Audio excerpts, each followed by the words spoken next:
Good evening, everybody. Welcome back to the Global Championship, powered by GT Omega. It is time for round number 2 of the championship, and we are at a circuit that I think all of these drivers will be very familiar with if they were watching TV over the weekend. We are at the Autodromo Enzo Edino Ferrari for the Imola Grand Prix. My name is Luke Etheridge. Joining me in the commentary box once again this evening is Joshua Davis. And Joshua, if last week's race is anything to go by, we're really in for a fantastic round tonight.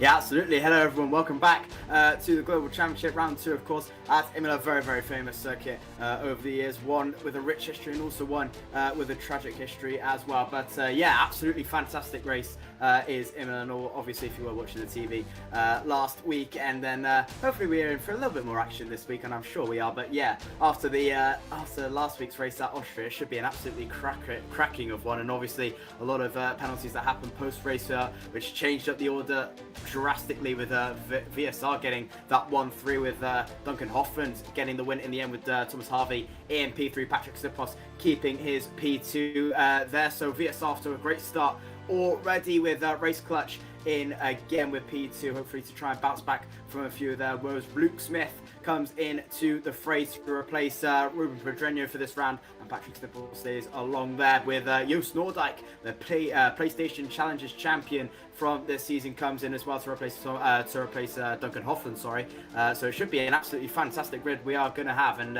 hopefully VSR can maybe try and extend their championship advantage going into round 3. Yeah, they'll definitely be hoping to do so. You can see the championship standings up there, quite a lot different to how we thought they were going to look last time out. It is VSR that are now on top then with 40 points. Race Clutch in second place. Patrick Sipos ending up missing out on the race victory by about a tenth of a second from Duncan Hoffman this time, not from Oscar Villacampa, as we thought it was going to be on the night. FVR and ET8 both up there. Team TF10, it's fair to say they were quite annoyed with how things had worked out. They're on 8 points. RVG and WOR also picking up the lower points. Addictos, Parnell Racing and Shazoo, no points left. And Shazoo just had a difficult meeting all the way round. Both drivers out in the first qualifying session, and then obviously the troubles that they had in the race. But to see Parnell down there, they've definitely got the pace. Addictos as well. Lenny Papinta was up there. Jan Halliday had a few issues last time out. You'd expect at least possibly Addictos and definitely Parnell to be challenging towards the front again tonight. Yeah, absolutely. So obviously Parnell getting that pole position with Jack Laverty last time around. So they have the pace to get the podiums, even the wins at some points. Of course, they got Jack West and Dylan Warren in tonight for their team. So we've got a new fresh up from last round. So hopefully they can bring a little bit more points to the scoring. But yeah, just had an unfortunate round.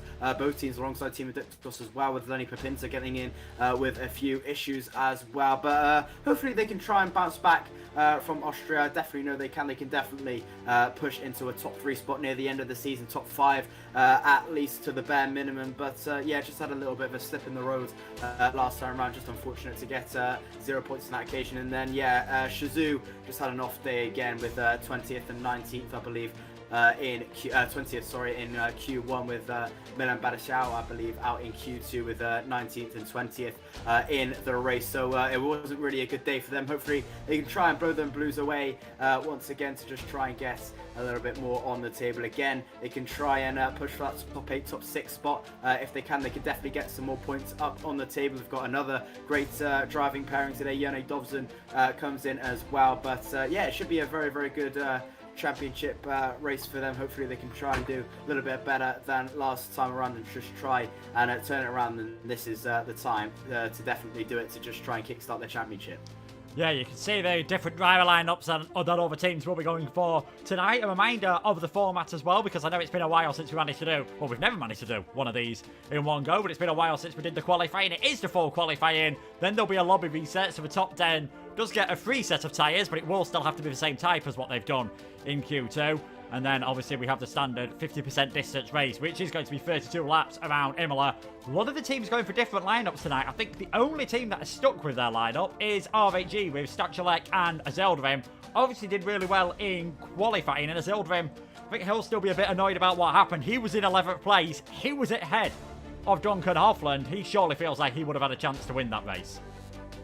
Yeah, absolutely. So obviously Zildjian had a really torrid time near the end, which did brought out that late safety car, and of course he was on for that win. He definitely was on that win, even on the podium. His strategy was absolutely fantastic. His race pace was phenomenal, and obviously just unfortunate in that qualifying session to get knocked out by less than a thousandth of a second to, I believe it was Marcus Short in the end. So yeah, it was an absolutely incredible display of a race pace from Ulas to Zildjian. Can definitely keep that up today if he has definitely been practicing. Of course, he'll be trying to improve his qualifying pace as well, just to try and sneak into that Q3. You all know he can definitely do it. Obviously a Challengers driver as well this season, so he has the pace to do so, and looking at the grid he can definitely do that. So hopefully he can just try and improve that qualifying pace for this race, and he should be an absolutely fantastic one, and maybe want to pick up some silverware, maybe even a first place tonight.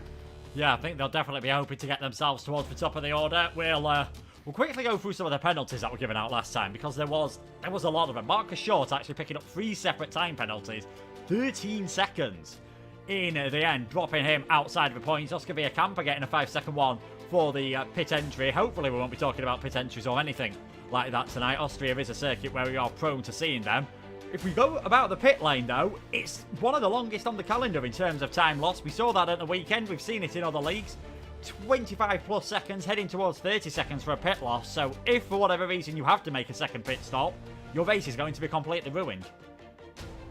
Yeah, absolutely. So I'd be definitely surprised if we do see the 2-stop happening today. It's definitely one of the worst strategies to go for. You want to be on that 1-stop, medium to soft. If you want to try that, also try your soft medium. I probably would maybe assume a few people may be electing for the medium softs, as we do have a lobby restart after every qualifying session. So that may be an interesting factor. A few people will decide for the soft compound tires as well, but I think you'll usually see the soft medium soft work out with that 1-stop strategy. So it should be a very interesting one, and yeah, you want to make as limited pit stop as possible. If you lose that front wing, that's at least 30-35 seconds added to your race time, so it's definitely going to hurt you in the long run. And we've seen that from the last week. Of course, in real life, the pit lane are very interesting, and obviously a very long one. So you have to be wary when to make your pit stops. And of course, I do believe the engineers, all the teams will definitely be keeping a keen eye on this one, and definitely be hot on their heels to make the right calls into the pit lane.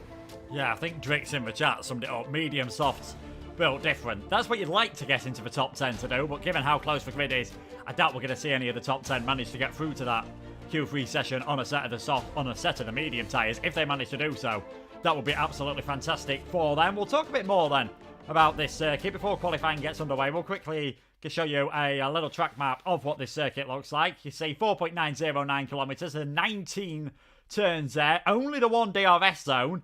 It is one extremely powerful DRS zone on that run down towards Tamburello. That's where we're going to see the majority of the overtakes. Yeah, definitely. So Tamburello is where you want to make as many overtakes as possible. Obviously, there are still a few more overtaking opportunities, mainly maybe down into the final corner at Tosa. The final corner. I completely forgot what it's called. Around the final 2 corners of the lap, if you're definitely desperate. But yeah, the most opportunities are going to be around Tamburello. If you like, maybe even into Villeneuve, Tosa as well. As we mentioned, there are still a few opportunities out there, but you're definitely looking down into Tamburello if you possibly can, and that's where you're going to make the most opportunities into turn 1. Yeah, it is. I think like Vatsa as well, the final couple of corners, it's always possible to go for a move down the inside of the first one. Chances are, though, there will be a bit of a wheel banging, and there's also plenty of opportunities for drivers to get it wrong around this circuit. The corners that seem to catch everyone out on the game and in real life when it was wet, Aqua Minerale, and the one that seemed to catch Charles Leclerc out and cost him a podium, of course, the Variante Alta, a very tricky chicane that all the drivers will be hoping to keep nice and careful from. It's a proper old school circuit, this. We mentioned it briefly last week. It is one of those tracks. You get it slightly wrong, there will be the odd place where you can pick up track limits, but funnily enough, there doesn't seem to be too many arguments around here because they use grass and gravel, and that tends to keep everyone wanting to stay on the black stuff.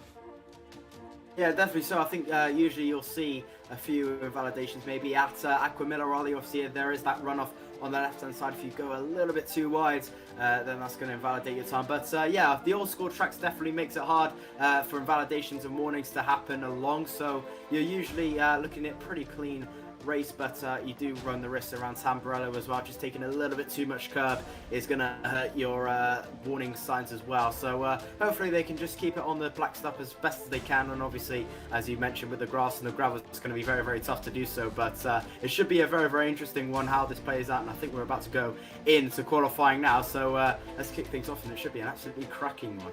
Yeah, shouldn't be too long before we are going to get qualifying underway. Expect it to be exceptionally close, of course. We know from reality there's always that risk of wet weather around here, which could really mix things up. We already spoke about possibilities of overtaking around here. Alternate strategy, medium to soft, could be the one to go for. Do you think if you are starting outside the top 10, you have got a realistic chance of taking a victory? It's a very different circuit to Austria. In Austria, DRS trains play a massive part because you've got 3 DRS zones. Here, you've only got 1 DRS zone, but that is that main overtaking point. So you might still get...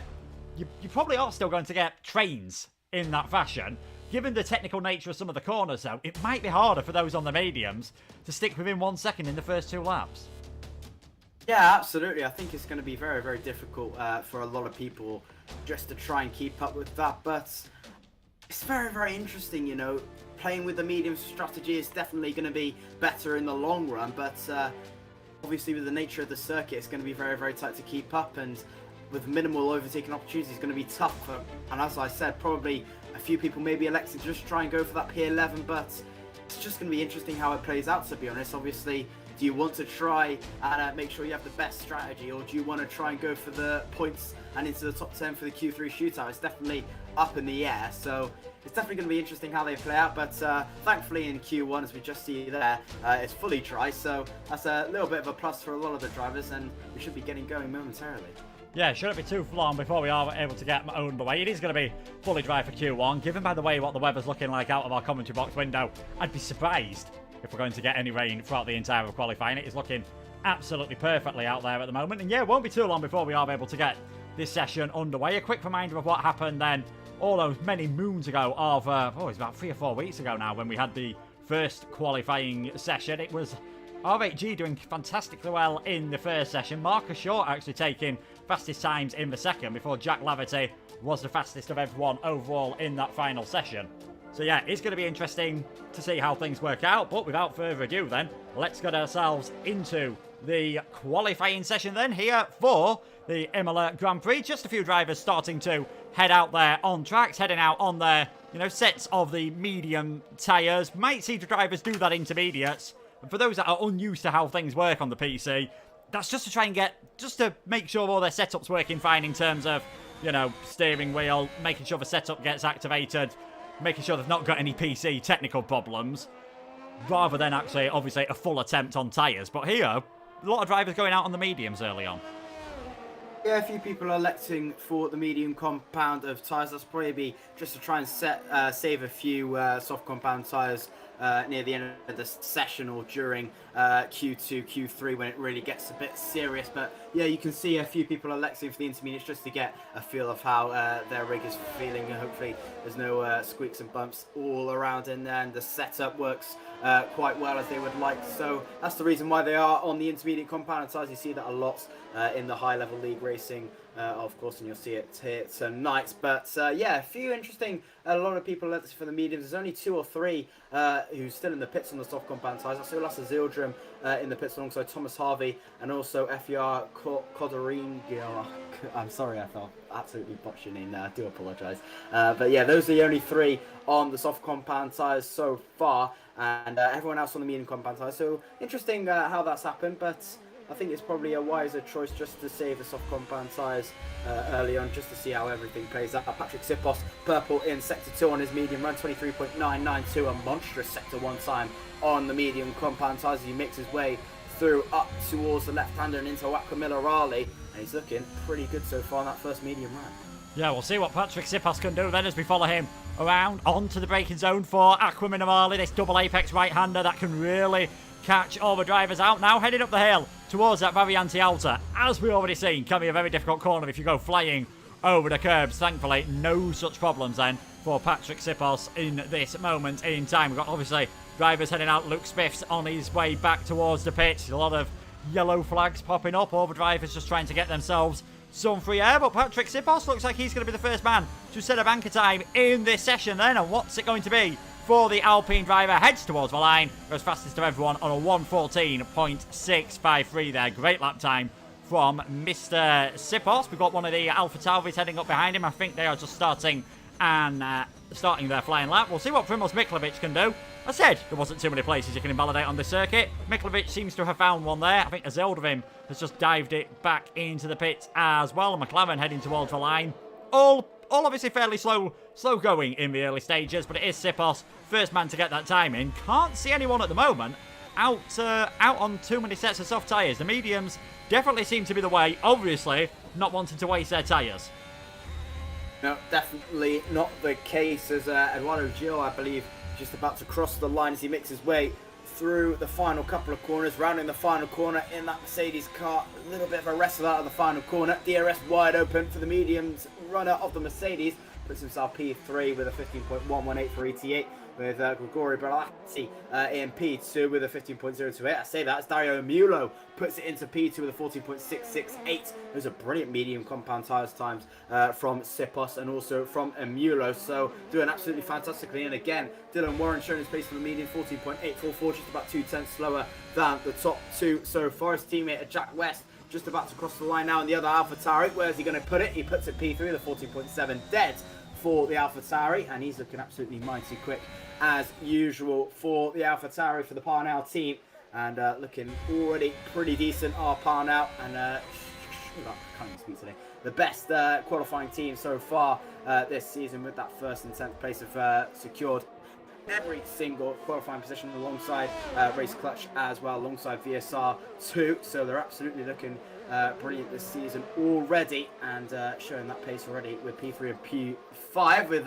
Juice Nordyke separating them on a 14.732 on his first medium run for McLaren, as the other Mercedes driver of Bogdan Moldovan just starting his first flying lap. Apologise, as Ryan Jacobs as well, just about to cross the line, I believe, for the Ferrari team. Of WR decides to put it into the pit lane, and this man again, Lenny Papinta, puts it on pole position in Q1, 14.612, goes the faster than medium compound tyres, and ADRT doing very, very well in qualifying again. Yeah, similar to what we saw last time out, where we thought right up until the end of qualifying that Papinta was going to set the fastest time of everyone, a third of the way to go through the session. He is fastest of everyone so far. Nardi Perez has just come across the line to put himself into 8th place, so we are starting to see a few more drivers head out there on track. Still obviously extremely early days. Let's see what Luke Smith can do at the moment. Just heading towards turn number 5 and 6. Tozer, this hairpin where we've seen drivers get putting out further on in the future. What can Luke Smith do in this corner now? Into Pivatella, this fearsome left-hander. You've got to have full commitment through there. Eduardo Gil just getting well out of the way. Still, obviously, early days in this session. We're yet to see anyone really going for it. Still a lot of drivers doing their times in the mediums at this part in the session. And it is Papinta, Sipos, Emilio, your fastest three at the moment. Jack West, Parnell is in 4th. Luke Smith invalidating again. That's one part of the track where it is really easy to get it right. Get it wrong, I should say. Aquaminavarli, very anti-alto, really, really easy at that part just to invalidate and ruin your lap. And also, if you're not careful, at the exit of Ravazza, which could easily ruin your next one as well. And that's a couple of attempts Luke Smith's had now at setting a time. And unfortunately for him, he's not been able to make it work on either of them.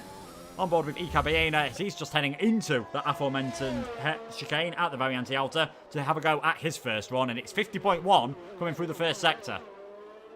Yeah, brilliant sector 2 time there from Ika Baena, a Spanish sensation, of course, as he makes his way through the double left-handers. The other Shazoo driver of Jacob just across the line there goes P12 and 17.694, I believe.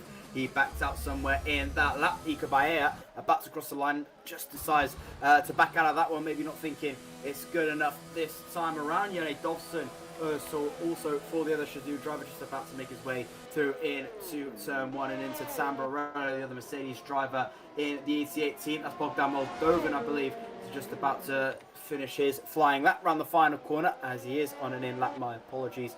Comes into the pit lane on his lap. So there's the first couple of runs done so far. Piotr Stachulek in P19 at the moment, making his way through Aqua Minolali and into Tamburello, sorry, I can't even speak to that. I can't even think of any of the turns. Statuette, usually where you invalidate, we've seen a few people invalidate already, ticks out very, very nicely through there and into a hop of the double left-hander into Ravazza. First Ravazza in there, double right-hander coming up into the left of the final corner, and the DRS straight in front of you.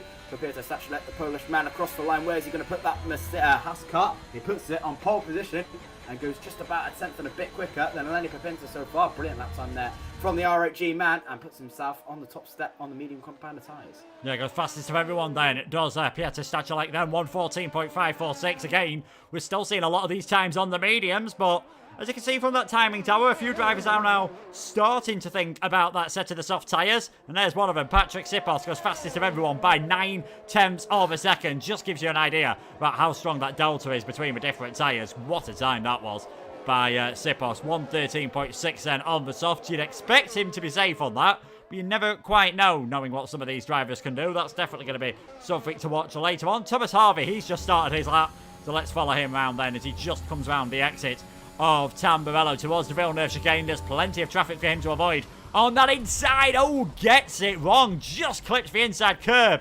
Bit too much there, under braking. And Thomas Harvey spearing towards the wall at Villeneuve. Thankfully for him, was able to grab the control of the car early on. Not ideal whatsoever. I suppose though, if you are going to go off, at least doing it earlier in the lap gives you time to cool your tyres, gives you time to build that ERS back up again. Yeah, just unfortunate there. Thomas Harvey losing the car ever so slightly. Just an unfortunate moment, just catching the curb a little bit too much. That can hurt. That's a possibility.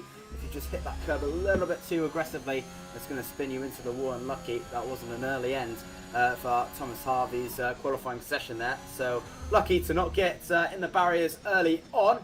But Ryan Jacobs just behind him in P20, also invalidated, not having a good start in this qualifying session. Just can't really find a rhythm going on right now. Lenny Papinta on his soft front at the moment, going quite well at the moment, making his way through Sector 2 as well as Dario Imola about to cross the line on his first soft compound tires. That can he match Patrick Sipos? He can. Just goes P2 though, just about half a tenth down at the moment to Sipos with a 13.706. These are monstrous times on the soft compound tyres so far, with a 13.657 from Sipos and a 13.706 for Imola. Obviously ex-F1 esports driver for the Alpha Tauri team. Joe Nordijk puts it in there in P3, 30.759, just about half a tenth down on Imola as well, and he's the third man to set into the 13.7s, 13 lap time as well. I think probably you're looking to maybe try and see through, maybe a low 14 may just be enough, 13.9 maybe just be enough as well. It's definitely going to be interesting what the cutoff times is going to be, but I'm probably thinking a lot of people electing for the soft compound tyres, maybe if they do try and elect for the soft compound tyres, which a lot of people have done, I think the cutoff maybe is going to be around the 13.9s, low 14s.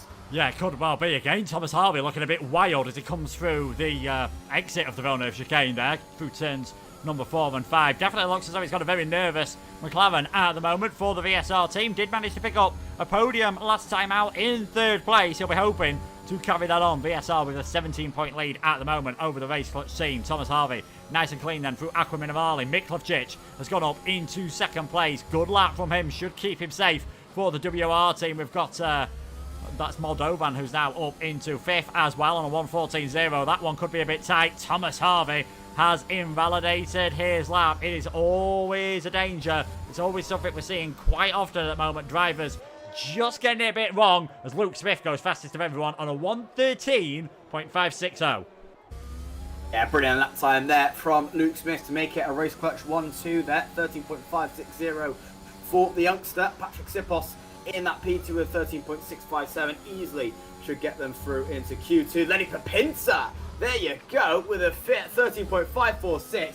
Proving on with that brilliant qualifying pace from last time around at Austria. This time puts it around on pole position, 13.546. Just gets it by about under 15 thousandths of a second there. Brilliant lap time there from him. Luke Smith in P2 just couldn't quite hang on to that P1 momentarily. Got it by a few seconds and then immediately dropped by Lenny Papinta. But a brilliant lap time there from him. I'm probably assuming that around maybe the top 7, top 8 should be safe for qualifying, as Primoz Miklovic puts it into P5, as I just saw there, with 13.690 alongside Dylan Warren, who's just crossed the line to go P6 by 93 thousandths slower than 13.693. But yeah, looking about that time, maybe around top 9, top 10 maybe, should be safely through in this qualifying session, as Ryan Jacob did put it in to a 13.955, so did find his rhythm in the end with only a handful of seconds to go. I reckon right now the top 10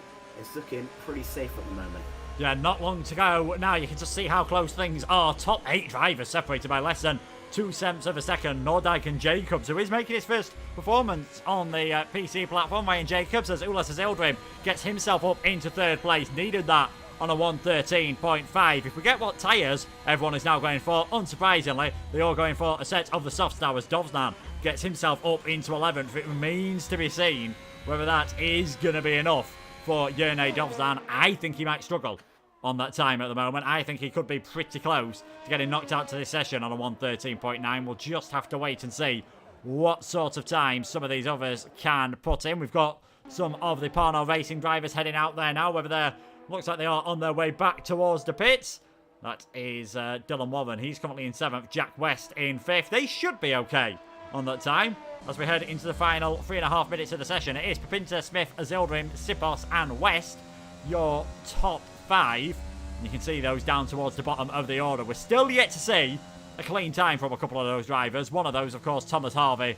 As you can see, he's not really 41 seconds slower than everyone else. Yeah, that's definitely not the case. Thomas Harvey just and a few invalidations and not a few great laps. But he is out on the track now just to try and go for his final run in qualifying, and alongside Balati as well, alongside Nadi Perez, Eduardo Gil, Jacob Results, Piotr Stachelek, who's on board with him now. It's gone purple in Sector 2, all on medium compounded tyres, alongside Corlin and Giolo as well in P14. Running on boards with Piotr Stachelek at the moment. He makes his way through the double Ravazza. Round in the final corner, DRS wide open. This should be fairly safe for Stachelek. If he crosses the line now, across the line, he will come into P4, 13.626. Should be fairly safe for the Polish man. And into Q2, he should probably go. And now, thinking about that, maybe it might be a little bit interesting for the likes of Yernay Dovzan and maybe even Ryan Jacobs in P12 and P13 with that 13.955. And Ryan Jacobs definitely thinks it might not be safe. He is out again alongside Piotr Stachelek, who's just coming in for an in-lap. So the top 10 think they're probably safe, and they probably are. But the likes of a few, with Joost Noordijk, Yernay Dovzan, Ryan Jacobs, maybe thinking they're going to have to maybe try and go again.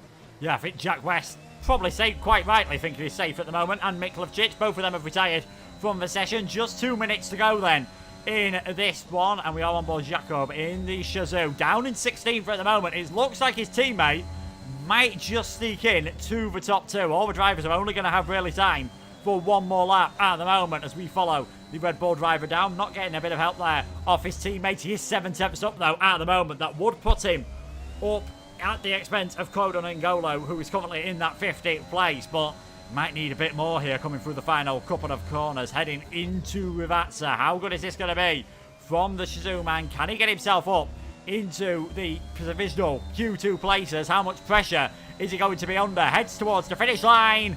12th place at the moment, just sneaks ahead of his teammate Moldovan. He's just about to start a lap at the moment. He is now the one on the bubble, and that's probably going to be it for the Shazoo drivers. Oh, big slide from Moldovan. Bit of a moment there coming through Tamburello. I'll be surprised if he manages to get an improvement. We'll see what his time is coming through the Sector 1 split. That looked like quite a big moment, and yeah, already 2 tenths of a second down. This is now big pressure for Bogdan. He's going to need a mighty lap to improve. Absolutely, and right now he's in the bottom 5 as Nadi Perez puts it into 13th on his lap on a 13.874 as his teammate Quodon N'Golo puts it into P14 there, with Yernay Dovzan retiring, and he probably, I don't think he's going to be safe at that lap time, so checker flag is going to drop in any second now. Ryan Jacobs in the drop zone, about to cross the line. Is he safe? Yes, he is. That knocks Yernay Dovzan out of qualifying, and so does Quodon N'Golo, and now Nadi Perez is on the cusp of getting knocked out. Eduardo Gil and Bogdan Moldovan with that massive slide in Tamburello. And actually, Moldovan has invalidated. Does he have time to get into the traffic, into another lap just in time? There's the checker flag. It's not going to be enough. Moldovan out of qualifying. His teammate just in front of Eduardo Gil also invalidating. So both ETA drivers are out of qualifying. Grigori Balati needs this good lap, I believe. He's going into the pit lane. It doesn't look very good in sector 1 as he makes his way through into the double right-hander of Aqua Minerali, and he is slowing down, and I believe he does know that is going to be it for now. Gordon N'Golo going slowly as well, and that is the end of qualifying for the bottom 5. Gordon N'Golo, Yone Dovson, ET8, Eduardo Gil alongside Bogdan Moldovan and Grigori Balati, one ADRT driver on pole, the other at the back of the field, and once again another Shazoo driver out of qualifying alongside an FBR driver, and again with ET8. Yeah, indeed. It's not been ideal for ET8. The team that are currently finding themselves 4th in the championship are going to have it all to do in the race here, down in 18th and 19th. And that just shows you how close this field is. Half a second separating the entire field. And in the end, you needed a 1:13.8 to get yourself through. And that is the time Nardi Perez did at the expense of his teammate Arturo de Juan Codon N'Golo, as we all know him. That is such a shame for him. But it is Lenny Pepinter fastest in that session, continuing the qualifying form that we saw last time out. And look at that. Just 6 drivers within a 10th of a second at the top of the order. If this is how close things are Q1, just have to wait and see what's going to come in the next 2 sessions, of course. Yeah, that's just incredible. It continues to blow my mind how close these drivers are to each other. 2 in the top 6, less than a 10th of a second between each other. That's just absolutely phenomenal to see, with Lenny Pepinter, Luke Smith, Ulas Zildjian, Dario Emulo, Piotr Stachelek and Joost Noordijk all in the top 6 there. Brilliant to see. Joost Noordijk 1,000 slower than Piotr Stachelek there for P5. That's just how close it is that you need. And Nardi Perez on that 13.8, which was enough to get him into Q2. A 13.9 would have got you knocked out in Q1. That's just absolutely incredible to me, and that's just absolutely fantastic to see. Yeah, it is. You can see the times there. Lenny Pepinter then fastest of everyone in that session. Luke Smith in 2nd, Zildjian in 3rd place. Joost Noordijk in 6th. Thomas Harvey leaving it quite late for VSR to get through for our championship leaders in 13th. But if we go through those that failed to make it through, Codon N'Golo just missing out by 27 thousandths of his per second. Would have knocked his teammate out if he had improved. Yone Dovzan in 17th. Eduardo Gil in 18th. Moldovan is 19th. And of course, we've got Balletti there down in last position. Such a shame for ET8 after what was good pace last time out, but they'll be hoping that it goes similar to last time, because they obviously did look better in the race than they did in qualifying. We just expect it to be slightly tougher to overtake around here. Yeah, definitely so. We pretty much know that already from a lot of the times, and just yeah, it's definitely very, very unfortunate for a lot of the drivers that did get knocked out. It's just so close in that session in Q1, and it is going to be continuously close all season. But looking at that in the top 15, it was lucky for a few to just get in front of there, but they definitely deserve that place in Q2. It's just going to get a little bit more tougher from here. 13.8 was enough in Q2. I reckon maybe even a 13.6 might not see you through, so it's going to be tense in these next few qualifying sessions in Q2. Yeah, it is. Won't be too long before we are going to get qualifying underway. I'm just going to try and sort out the lagging issues that we were having in that qualifying session with some of the camera angles. I do apologise about that. Hopefully, we'll be able to get it sorted. Again, it looks like cars are going out on the mediums rather than the softs early on.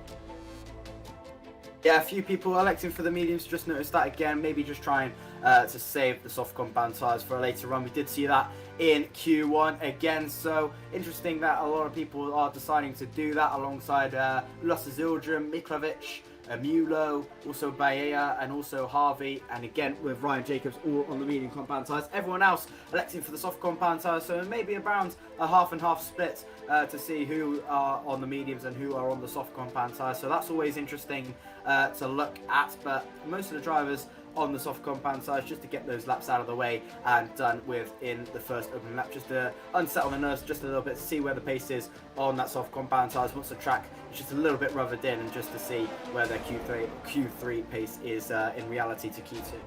Yeah, that is going to be something all the drivers are going to have to obviously try and sort out in this session. So we are back on the way for the qualifying. All the drivers now just making their way out on their first out laps. And we'll see what everyone can do this time. Obviously, quite a lot of teams still with both of their drivers in. ET8, the only one to have both of their drivers getting knocked out then in that session. Such a shame for them. What kind of times do you think we're going to be expecting this time? Maybe 1:13.6 possibly to get yourself through to the top 10? Yeah, you're probably maybe assuming that maybe 13.8 was enough for Q1. I reckon probably 0.2 is of an improvement around here with the track evolution, of course. So maybe around a 13.6, very, very low, 13.7 at best, is maybe going to be enough in Q2 to just get through to Q3. It's definitely going to be tight around here, just to see where you want to go on the mediums or not, or if you want to go on the softs. I don't think a lot of the drivers are going to try for the mediums, as a lot of them did decide, well, the times are just not there enough, around the 14s, high 14s, mid to high 14s for some of them on the medium compound tires, which is probably not going to be enough to see them through into Q3. So a lot of the drivers will probably be electing for the soft compound tires just near the end of the session. We did see Q1 is on board now. Ulas Zildjian flying through Q2, Sector 2 as Jack West puts it on pole at the moment, 14.055 on his first soft attempt, followed by Dylan Warren, who did invalidate his first run, as a lot of the other Alpine drivers, as Patrick Sipos just in the background again, invalidating. Also, Ryan Jacobs just in the background and crossing the line now. Sorry, that's Primoz Miklovic, who's also invalidated. So a lot of invalidations early on. Here comes Ulas Zildjian, who crossed the line on his medium time, puts it into P2 with a 14.466. Interesting that a lot of people are invalidating their first runs. Nigel Perez puts it into P3 with a 14.343, with Peter Stachelet in P2 on a 14.062 on his first soft run of the session. Interesting that a few of the soft runs in Q2 and in Q1 was faster than the ones in Q2. Then again, Juice Nordyke puts it in to the 13s on his first run in Q2, and he's absolutely flying at the moment, but interesting that a few of the Q2 times are a little bit slower than the first attempts on Q1 on softs. Can only think that that means they're on a used set of soft tyres, to be honest. I don't really see another reason for them being slower. You'd expect the track evolution to have had an effect, so obviously that means you would expect them to be improving. Luke Swift looks like he's heading around on his first lap at the moment, so let's follow the Alpine driver for race clutch, replacing Ruben Pedreno for this race. Of course, they all allowed to use different drivers throughout the season, and I think the transfer window is going to be open for a few changes as well between teams. But if you've already raced for one team, doesn't matter if you join a new one, you will not be allowed to race for them, as Luke Smith dives in towards the pit. Miklovic is joining them as well. We'll just see who's heading there on track. Imola also feeling that he's going to come into the pit after his first run. Pinter has invalidated then in the Williams. 10 minutes remaining. You can see the times there, and you can see what tyres they've set them on. Again, not representative at the moment. We just have to wait until later on. Though it does look as though Lenny Pinter's going out for another lap, which is quite surprising. That lap would have been good enough to just take him ahead of Joost Noordijk, I think, on a 13.953. But Pinter clearly feeling pretty comfortable that he can maybe get another lap in. I wonder if that means he's on a fresh set of softs rather than everyone else who's been on a used set. I think that's probably the case. If he wants to try and go for one more on his current set, that definitely means he is on a fresh set of softs. Obviously, the old compound tyres, you probably wouldn't risk it, especially in Q2 where you go into the race on that set. Obviously, that's not the case for this race. Of course, you will have a lobby reset, but in real life, that would mean the case as Lenny Pinter making his way through that a little bit sluggish. So he might be backing off ever so slightly, but he's not really pushing it to the absolute maximum. Is Lenny Pinter at the moment. I might be talking out of my hair, but I believe that's probably going to be the case. Q2 Sector 2 pace to 51.894 for Lenny Pinter. Just looks not that quick on camera than it may be on paper as he makes his way through in towards Ravazza into the final sector there in the Williams, flying all the way down into the first Ravazza on the left hand side and into the final one, swooping through the final corner, and he's definitely backed out of this one. Excuse me, and coming in towards the pit lane, and definitely was a little bit slower than last time. I'm just taking it a little bit cautious. Yes, you can see there the times after the first ones in the session. Again, we're not expecting them to be the most representative. 8.5 minutes to go. It's Noordijk fastest at the moment on a time which wouldn't have even got you into Q2 from what we saw a few minutes ago. So again, just proving that everyone has either gone out on the mediums or has just gone out on an old set of tyres. And the first man who's going to do a fresh run on the set is going to be Jack West for Parnell Racing. It was his namesake, Jack Laverty, who was fastest in Q3 last time and managed to take pole position. Unfortunately for him, ended up retiring for the race. So Parnell will definitely be hoping that he can do better this time in Jack West. That Dylan Warren can put up a good performance as Stacheleck's left the session. Hopefully he'll be able to get back in without causing too many troubles. Let's follow Jack West then. On a lap of the Autodromo Enzo A. Dino Ferrari, drifting over towards the left-hand side, you head back towards the right for the braking zone for the Tamburello chicane. Left, right and left. You need full commitment over the curbs to get a good lap around this circuit in northern Italy. Likewise through the Villeneuve chicane as well, really attacking that curb. Attacking it a bit too much there. Mr. Jack West, he has ended up invalidating that lap. We are seeing plenty of those. Oh, that is so unlucky. Stacheleck's AI car decided that it just fancied sticking in the middle of the work road at Tosa, and he's been disqualified from the session for parking in a dangerous location. Well, that's not the greatest news for Peter Stacheleck. He's obviously not in the session as AI was still out on track. That's so unfortunate for Stacheleck. And now is going to be out of qualifying in P15. That's just so unfortunate for Stacheleck there. Just not what he needs in the game. Playing its tricks once again, unfortunately. But that is unfortunate to see. Stacheleck will be out of Q2, so there will be, once again, only the single RHE man in Q3 if Ulas Yildirim can make it through. He's currently on his fresher soft run in this session, making his way through the Villeneuve chicane. There's a few more drivers across the line. That's Jack West on his invalidated run, with the Shazoo drivers of Jakob just about to cross the line on his outlap at the moment, alongside Dylan Warren just in the background into the final Ravazza's round in the final corner for the AlphaTauri machine, and across the line comes Dylan Warren. DRS wide open for him. Can we get into the 13s? Yes, we can, and even lower 13 than a 13.995 for Joost Noordijk. It's a 13.726 for Dylan Warren, which just would get you out of Q1 there. So may looking likely with the amount of time that's left. Maybe it's just going to be a little bit lower at the moment for the boundary into Q3. Yeah, a lot of drivers, again, I think going for this second warm-up lap. That has become such a common feature on F1 2021. It'll be interesting to see if this is better on F1 22 as well when that comes out. But a lot of drivers not really pushing it hard early on. One exception to that rule is Ika Baena. He's got himself up into third at the moment on a 1:13.760. I would still not be confident on any of these times as Thomas Harvey becomes another driver to get into the 1:13.7s. I'd still fancy another tenth of a second to really be secure that I'm not going to be in any trouble later on in this session. Still 5 and a bit minutes to go. There is still plenty of time for track evolution to play in effect. And there we go, Jack West. That's a bit more like it. 9 thousandths of a second faster than his teammate. You'd be a brave man, though, to come into the pits and retire on that time. Yeah, but I think everyone here is going to have to go again for another run. It's about 4 minutes left in the session, I believe, if the game wants to go. And there goes Patrick Zippos. That's a little bit more like it from the Hungarian driver into the low 13s. We go 30.430. That will definitely get you through into Q3 there. Now Patrick Zippos can retire if he would like, but Jack West on the bottom two. Luke Smith now in pole position into a 13.3, even quicker for Luke Smith there. Brilliant time there alongside Dario Miulo. Maybe it may have to go again as well. He's on the cusp there. It's interesting now, Dario Miulo with a 30.675, if he wants to go again or not.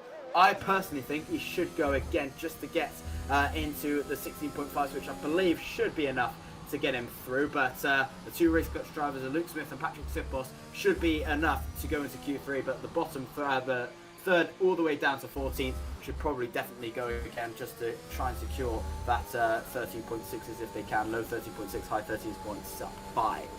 Yeah, I'd say if you're Emilio, you're probably going to be on the bubble by the end of the session on that 13.675 at the moment. So probably only the two Alpines for Race Clutch, Smith and Zippos. Again, Race Clutch, we expected them to be one of the top teams in this championship. They're second in it at the moment, really setting their stall out in this qualifying session with a 1-2. Again, Papinta looks to be just trying something different here, going for another one on that set of the medium tyre, on that set of soft tyres. We've still not yet seen a time from him. We've still not seen one either from Ryan Jacobs. We're not going to see a time from Peter Stacheleck. It would have been good enough to put him into 10th place as things stand, but he of course was disqualified from the session as the Williams driver for Dictos heads his way down the hill into the second apex at Aquaminalari. Climbing once more goes the Frenchman. We'll see what his time is. 48.9. This is much more like it then from Papinta. Attacks those curves as much as you dare. Inch perfect on the exit of the Variante Alta And now heading down the hill into Avatsa. Again, somewhere you might see the odd move into the race. You are going to have to brave if you want to go for a move there, as we've got one of the Alpines just making his way back into the pits. That is going to be Luke Smith. What can Lenny Pepin do? This could well be his only opportunity in this session. And he gets himself into third on a 1:13.439. Put himself under pressure by leaving it quite late to set that lap. I'd say he's fine on that, though. Yeah, Pinter should be absolutely fine with that lap time, 13.439. Should be fairly straightforward for him to get into Q3 there. So the top three definitely safely through. Dario Imola, as we said, probably on the bubble. Jack West may just be enough, maybe on the bubble again, as he's so close to Imola, as well as Patrick Sipos does retire. Definitely thinks he's definitely through that lap time, and I think he probably will be. Luke Smith as well in the pit lane for the Alpine team as well, should be safely through again. But as you can see, Dylan Warren already out, does think that's not going to be enough, and it probably won't be. And everyone, apart from Dario Imola, who's probably going to be safe. Jack West is also out there. Thomas Harvey is not out there. Nadi Perez is not either. Everyone, apart from those few, are going to have to go again at the moment. But definitely going to be crunch time with only a few minutes left of the session. These laps are going to have to count, and you can't afford an invalidation for anyone in the fourth or lower. Yeah, you can't. Let's see what Ryan Jacobs can do. He really can't afford an invalidation. 14th at the moment. Both WOR drivers currently on their way out alongside Azildrim and Nadi Perez, who put in such a good performance as a extremely late reserve. Didn't even take part in qualifying at the Red Bull Ring, was called in for race day. And let's see what Ryan Jacobs can do at the moment. The WOR driver slings his Ferrari around the not the most local track, the not most local team to this track. That would be Alpha Tauri, 10 miles down the road at Faenza. What can Ryan Jacobs do? He comes towards the line. 1:13.617. Again, that could be pretty tight as we get towards the end of the session as to whether he manages to make it through on that lap time. Ika Baena, he's invalidated on his run. We'll see who else is trying to improve at the moment. Joost Noordijk, another one who's invalidated. So VSR drivers, they're also going to have to leave it quite late. Patrick Sipos has retired from the session. It's getting very tasty towards the end of qualifying. Yeah, absolutely. So WR could be seeing themselves into Q3. I think Ryan Jacobs may just be enough. It's going to be on the bubble, but I think he's probably done enough with how long is left in the session. Primož Miklovic is going slowly with 30 seconds left to go, so he's going to try and go for another run if he can. It's going to be very, very interesting to see what he can do. Obviously on a one lap set of soft compound tyres. There's Iker Benea about to cross the line. He's invalidated his run in the Aston Martin. I think everyone should be fairly safe to go for one more. Luke Smith goes in to retire the car. Should be fairly safe. He probably is currently in P1. Everyone will make the line in time. There's the checker flag and about 3 seconds left, and everyone should be getting to the line who's currently on a lap, with Lenny Pepinter in the pit lane, Nadi Perez in the pit lane, Ulas Azildrim in the pit lane, and it's a double RHG elimination in Q2, which is definitely unfortunate to see. Ulas Azildrim maybe not paying attention. 14.466. It's not going to be enough. Jack West definitely secures himself into Q3 with a 13.525. That's definitely going to be enough. Thomas Harvey as well, about to cross the line as Jakob gets into P8. That's probably not going to be enough at the moment in time. Ika Benea about to cross the line. That's his teammates of Dario Imola, who right now is probably going to be enough to go through. There's currently 76,000 up, goes into P4 with a 13.465 as Dylan Warren puts it into the pit, so he definitely thinks he's probably going to be safe. Ika Benea is currently down on his time, so it's all down to Thomas Harvey and Primož Miklovic. Ika Benea may just be on the cusp here. Yeah, it was an intentional decision by Ulas Azildrim to come into the pit lane. He was improving. He chose to just drive straight into the pits. And Ika Baena, I think as well, also going for that decision. Wasn't improving too much there. Seems like a lot of these drivers are quite happy to get the alternate strategy. Joost Noordijk has invalidated his time. So it is all down to the manner. I think we've just seen someone else shoot himself up the order. That's Miklovic, who's managed to improve. So he's shot himself up. Thomas Harvey, he's not improving on this lap, so he's going to be out for VSR in Q2. Didn't seem to affect his teammate Duncan Hoffland too much at that time around, and I think Joost Noordijk has snuck through by 1,000th of a second. Looking at that then, it is a race clutch 1-2, and we are losing Baena, Harvey, Perez, Azildrim, and Stalchalek. RHG 14th and 15th. Yes, sometimes you want to be on the alternate strategy. Ideally, though, you'd want to be 11th and 12th, or, more likely, one car on the alternate, one fighting for pole position.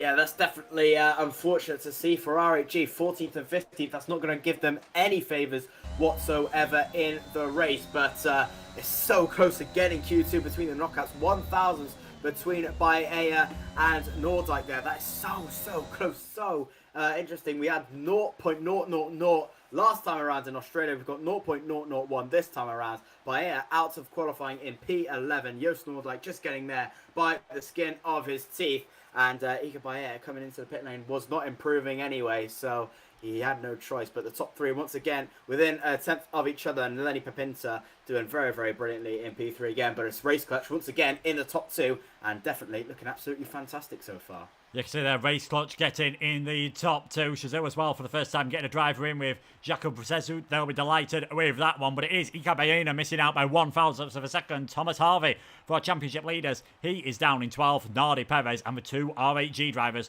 of Ulas Zildrim and Pieter Stachalik heading out in what was a bit of a strange Q2 session. They all seemed quite happy just to leave it right until the last minute. A lot of them trying to improve on their last laps. And again, a lot of invalidations. Yeah, it was interesting how many invalidations were. Everyone trying to push to the maximum on their final few laps in Q2 just to try and make sure they got through. But very interesting how many invalidations we had. Obviously, we didn't have as many in Q1. Maybe a few people just trying to take it easy just to make sure they got through into Q2. But I think if we've seen that many invalidations in Q2, we may see a little bit more in Q3, which may be a warning sign for a few people in there. But it's good signs for WOR, Parnell, and also Race Clutch, who got all their drivers into Q3. ADRT of Lenny Pepinta making his way through there as well, with also the likes of, I believe it was the VSR driver of Joost Nordyke, getting through as well, with a few more also. But it's looking pretty good right now for Race Clutch, who've got a 1-2 or in the top three almost every part of the race. Yeah, Race Clutch have looked just pretty much unstoppable at the moment, if we're being honest. They have been really on their top form in this session. They're going to have to be now. This is where it all matters, of course. Q3 coming up, 12 minutes to go.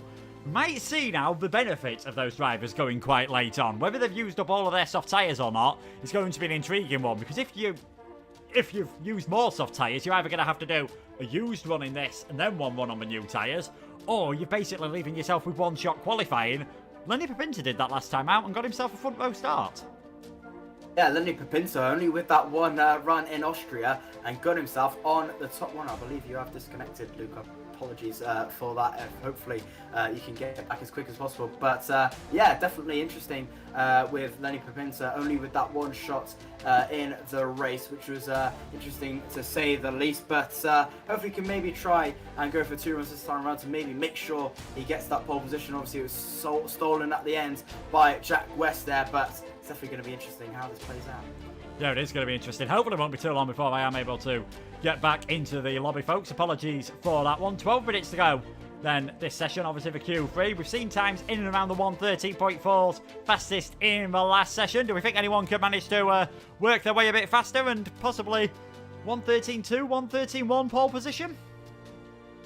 Yeah, 13.2, 13.1 maybe on the cards, maybe for around Patrick Sipos or maybe Luke Smith. Maybe the two Race Clutches can maybe try and work their way up towards the top. And I believe the lap record here is around a 12.9 something. So I don't think we'll be seeing those times today, but I think we'll be getting quite close to it. 13.2s, maybe even a 13.1, maybe even a 13.0 on the cards. You never know. But it's definitely going to be interesting how this plays out. And the first driver out on track in Q3 will be Dario Imola in P3 for TF10.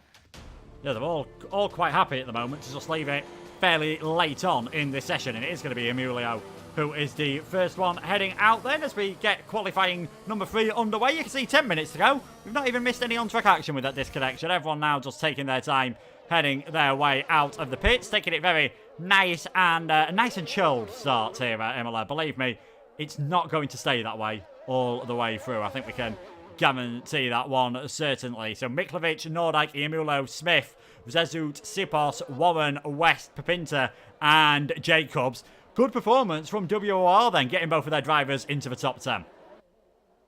Yeah, definitely so. Brilliant stuff there from Race Clutch and also WOR and Parnell as well. The only three teams to get themselves in, both drivers in the Q3 session with a few interesting signings. Shazoo getting into Q3 for the first time this season. Obviously, that double knockout in Australia was just so unfortunate for them with Zoot there in P5. Brilliant stuff to see him out there as well. But VSR, Joost Noordijk getting through by 1,000ths of a second, getting a little bit tight there near the end, but getting through alongside ADRT's Lenny Pepinta as well too, with WOR with that double one as well, and Shazoo as we've mentioned, and also TF10 Dario Imola, who's out on track first. So brilliant stuff to see Shazoo in the top 10 as well, with Dario Imola in P3. Unfortunate to see a TF10 knockout there with their brilliant form in Austria, but hopefully we can see them next week with a back-to-back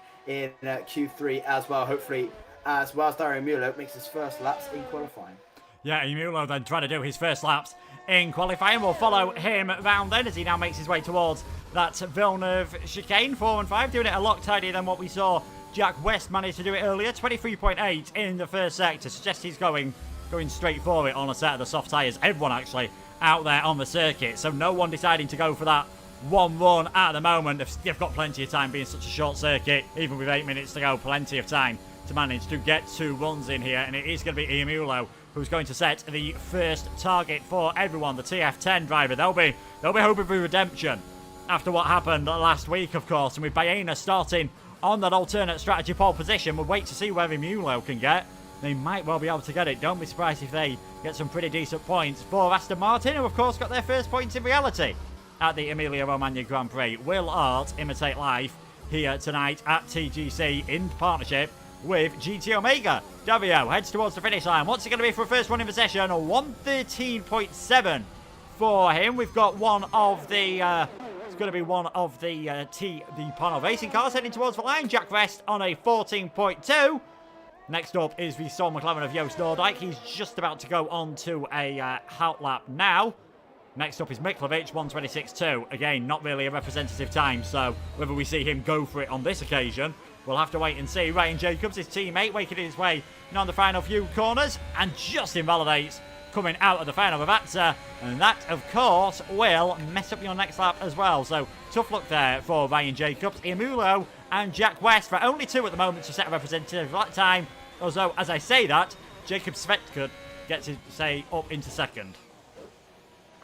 Yeah, brilliant stuff there from Shazoo, with Jakob there getting up into the top 2, but Dario Imola stealing the show there by 0.3 of a second on everyone's first attempts. A few people invalidating with a lot of bad times there from Patrick Zippos, who backed out late on in the lap alongside Primoz Miklovic. Will be going again. Jack West on a 14.2 definitely won't be happy with that that one at all. On that 14.2, he knows he can definitely go quick, and he's actually invalidated on his second run, so it's going to be a one hit.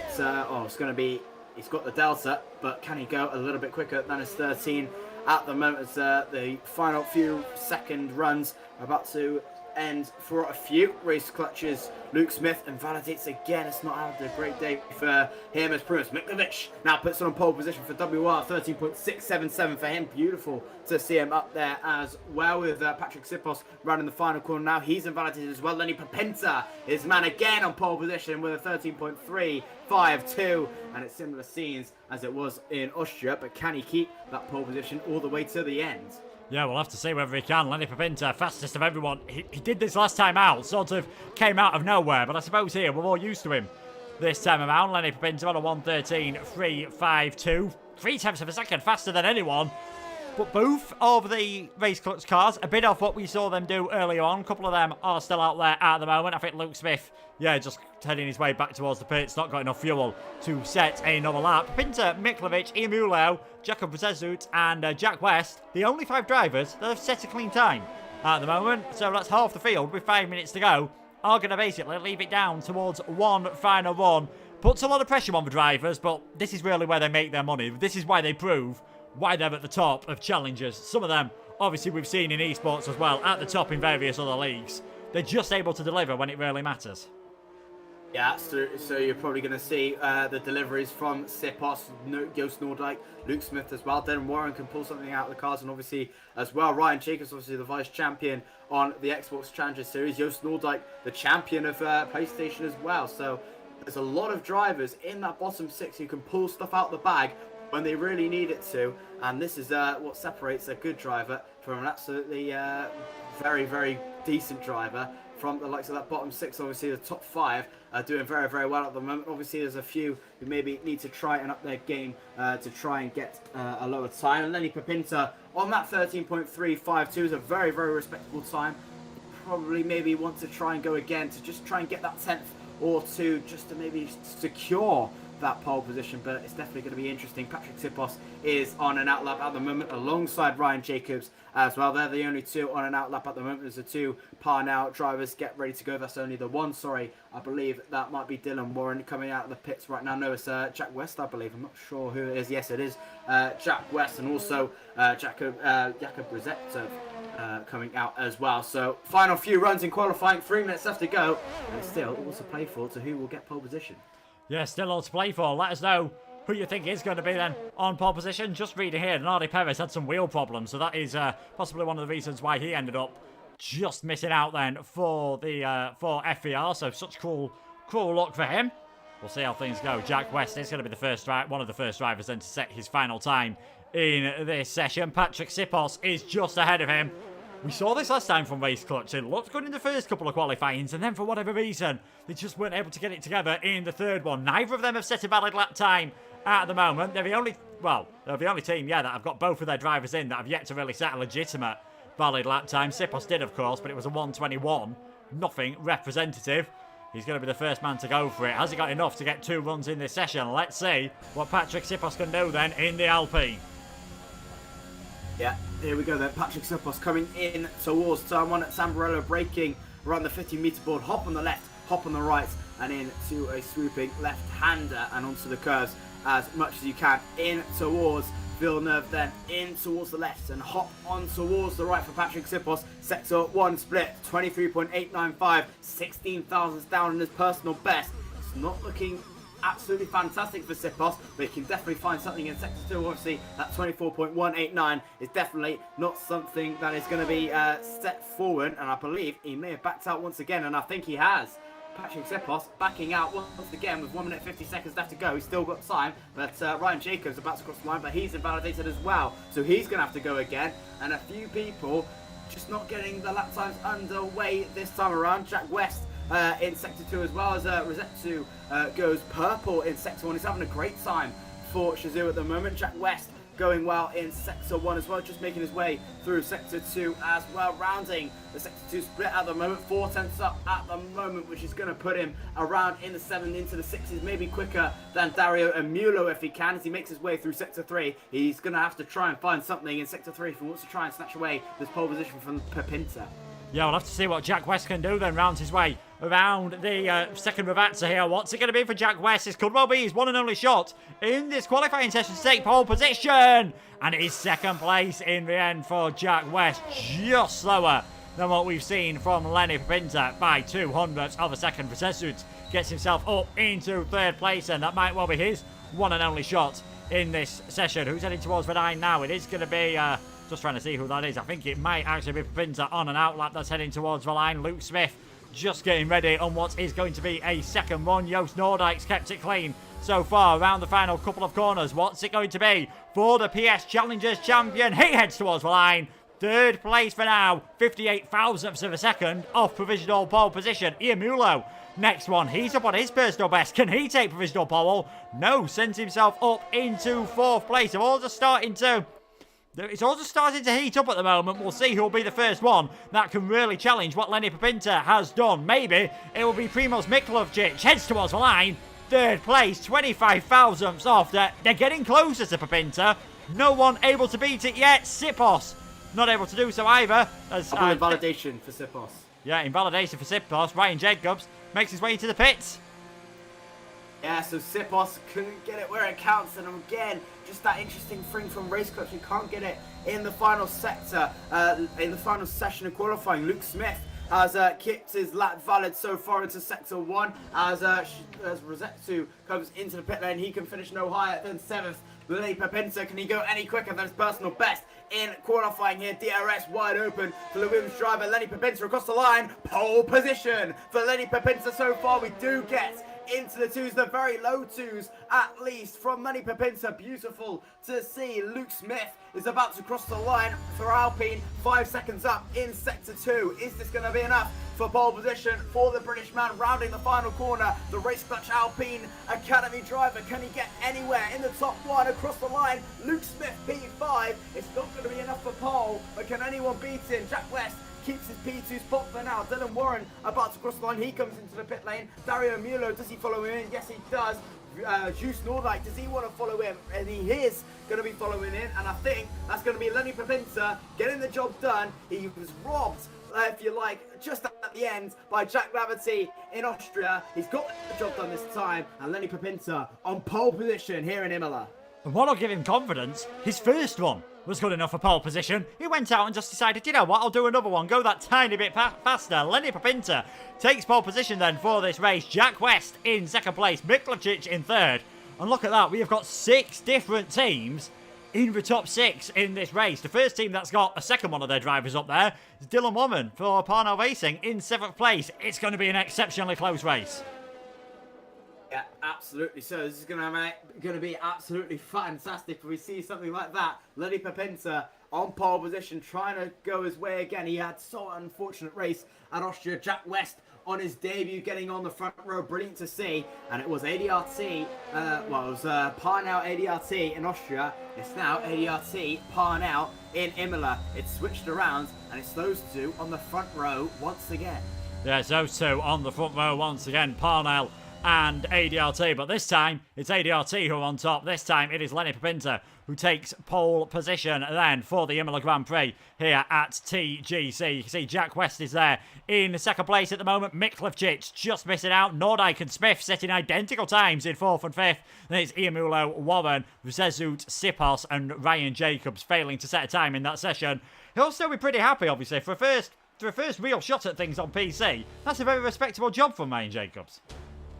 Yeah, absolutely. Ryan Jacobs into Q3. That's definitely a great achievement from him, and obviously his first proper challenge on PC coming today. So massive congratulations to him, but definitely doing fantastically to get himself in that top 10. Unfortunately, he couldn't get a lap in or a good enough lap in alongside Patrick Sipos in P9. Just couldn't get it done either with that double invalidation happening there. Unfortunate to see, but definitely going to be interesting how the race plays out. Obviously, we do have a reset after every qualifying session, so gives us just some time to just think about the race. So it's definitely going to be interesting how it plays out. But ADRT doing absolutely fantastically with Lenny Pepinter getting on pole position. Have a little bit of a struggle with at the back of the grid for the other ADRT driver, but it's definitely going to be interesting for Lenny Pepinter, and hopefully he can try and keep his race win. But he's got a very, very quick Jack West just behind him, which is going to try and get a little bit tasty into turn 1. Yeah, and of course he's the sole driver up there, whereas Parnell, they've got both of their cars up there. WOR also have both of them Race Clutch as well. R8G don't, but 15 for Peter Stachelek, obviously with that disconnection and then his car getting disqualified, so unlucky. And Ulas Ildrim nearly made the alternate strategy work last week, just a mistake from him failing to do so. This time he's starting in 14 for deliberate choice to go for that alternate strategy. Looks to be one of the few drivers to actually make that decision. Yeah, definitely so. Very, very interesting how that all played out, but it's definitely going to be interesting how it plays out in the race. Obviously, a few people on the mediums as well, and the double RHE elimination in Q2 is definitely going to play a massive factor in this one, just to see how it all plays out. So that's going to be something to look out for, but it's definitely going to be seeing how it's all plays out in the race. Definitely on the medium compound tyres could play a big advantage in this one. Obviously the medium soft compound tyre usually is the best one to play around with around here, so that's going to be a very, very interesting one as well. It's just going to be interesting how the strategy plays out. I think the strategy, if you get the strategy right here, you're definitely going to win this race. Yeah, I think certainly. You've just got to be smarter than some of the other drivers. Maybe take advantage of any possible weather issues. I think they'll all be hoping it stays nice and dry as it is in qualifying. Hoping, maybe just to keep it clean on penalties, because we saw not so much in the third session. We saw the odd one from Ryan Jacobs and Luke Smith towards the end of qualifying. Just so many invalidations in the first couple of stages. If we get a late safety car, like we did in Austria, it could well be whoever has released penalties at the end takes the victory. Yeah, absolutely. So that usually is the case with the late safety cars that happen. Usually, whoever has the minimum amount of penalties usually wins the race. If you got a top five, you have no penalties, you're gonna win the race. So that's the way it is sometimes. But hopefully they all keep it clean for the first opening laps with the penalty front, and hopefully near the end of the race we don't have anything interesting happen near the last time around. But this is going to be a very, very interesting one near the end, and it is. Again, whoever has the least penalties, whoever benefits the best from the strategy and from the pit stops is going to win this race. Absolutely. Obviously, Imola, such a difficult track to overtake, only a few opportunities, mainly down into turn one at Tamburello, is your best bet to try and get an overtake, and even then you're going to have to do it quite early into the braking zone. So there's only one overtaking opportunity you can do, so you're going to have to do it quite early and just try and weigh as best as you can. Yeah, and if it is anything like what we saw last time out, a few of the drivers probably won't be afraid to get their elbows out and really try to show what they can do. Some of those other teams who didn't really have the best of sessions, ETAs, after showing so much promise last time out, both of their drivers down towards the back of the order. They came good towards the end of the last race, did Moldovan and Armengol. Moldovan here again, Pablo Armengol not with us this time out. It is going to be Eduardo Heel.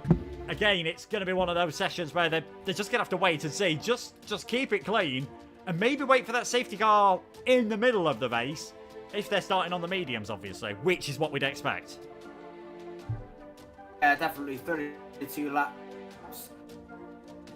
is this race, so you may be looking on the medium compound tires to last maybe around 23, 24. So if you get a pit stop around there, you're looking absolutely fantastic to try and go from there to just slap on the soft compound tires, maybe have a go at winning the race. Obviously, a few people will probably follow you in just to get those fast laps in on the soft compound tires. So if that happens, then you're looking pretty good for the strategy wise. So I think if there's a late safety car, or mid to late safety car happen, then you're going to be looking quite tasty to just try and pick up those race wins and pick up those great positions that are going to happen in this race. Obviously, the nature, as we said, maybe even rain, that could happen. We don't know the weather format for the race. Well, as commentators don't know the weather for the race, I'm pretty sure a few of the drivers probably know, looking at what qualifying was. It probably is going to be a dry race, so that's probably a good idea for the drivers, but it's definitely going to be interesting how this plays out. There could be rain that hits later, we never know.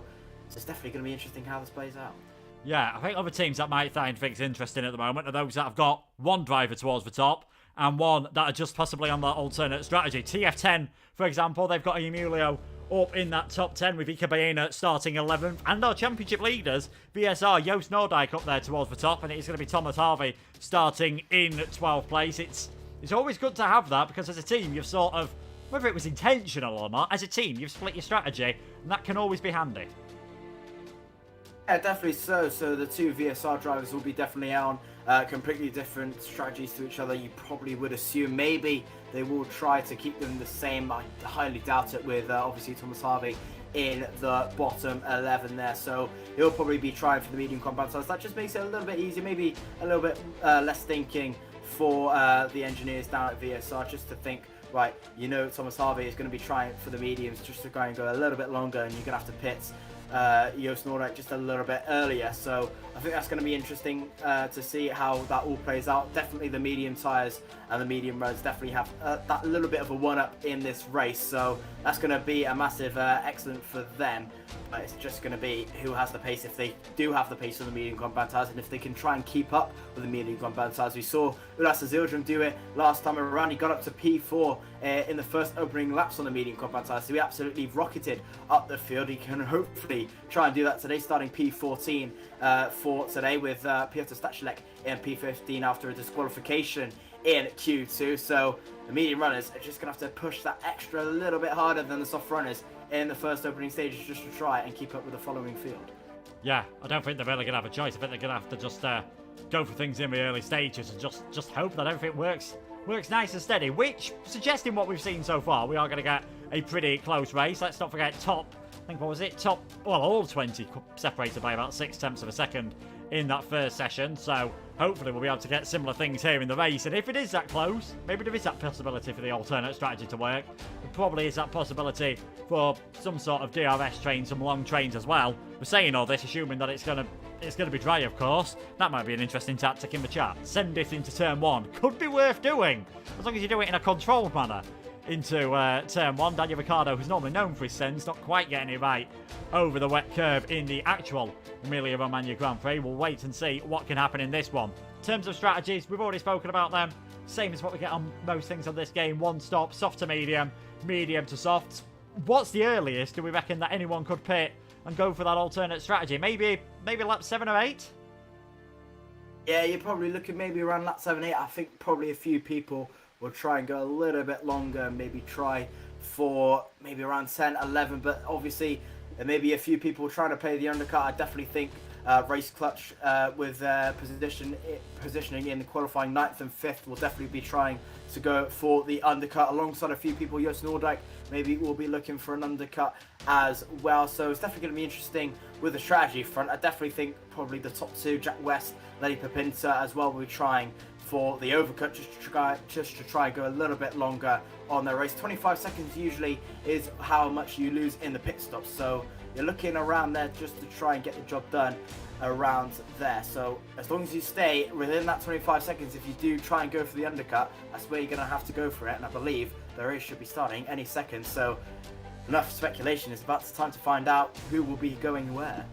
Yeah, shouldn't be too long before we are able to get this race underway. Let us know your predictions, of course, in the chat. Who do you guys think is going to take the victory? Any drivers you're particularly rooting for? Anyone you think could be a big surprise in this race around Imola? We've already spoken about it being such a historic circuit, having so many corners that can catch the majority of the drivers out. With that proving to be quite tricky for a lot of the drivers in terms of invalidations. Thomas Harvey having a few moments coming through Villeneuve as well. You'd imagine things are going to be more controlled in this race, but we all saw what happened at the end of Austria.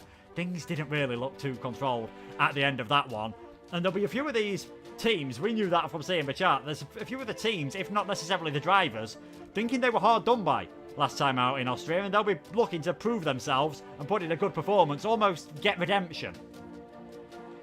Yeah, definitely. So there'll be a few people up for just a better result last time around, definitely from the likes of a few, as on my screen apparently Patrick Sippos and Luke Smith are on a 1-2. I don't think that's probably correct from a few, and Ryan Jacobs and Jack West is at the back of the field. That might be just on my screen, but hopefully that's not the case. But yeah, looking for redemption, definitely. Lenny Papinta from P2 there, looking to just try and go a little bit quicker on his lap. I believe there is a problem. We may have to go for a lobby restart once again as the grid is not ready. And yes, there is going to be a lobby restart for this one as the grid was not set correctly. So that's going to be a lobby restart for this one around. So you have to go take 2 on the race start. Looks quite dry, so that may be a good thing for the drivers, but it looks a bit overcast, so we may see some rain later on. But definitely looking for redemption. Lenny Papinta from P2 last time around got spun out near the end.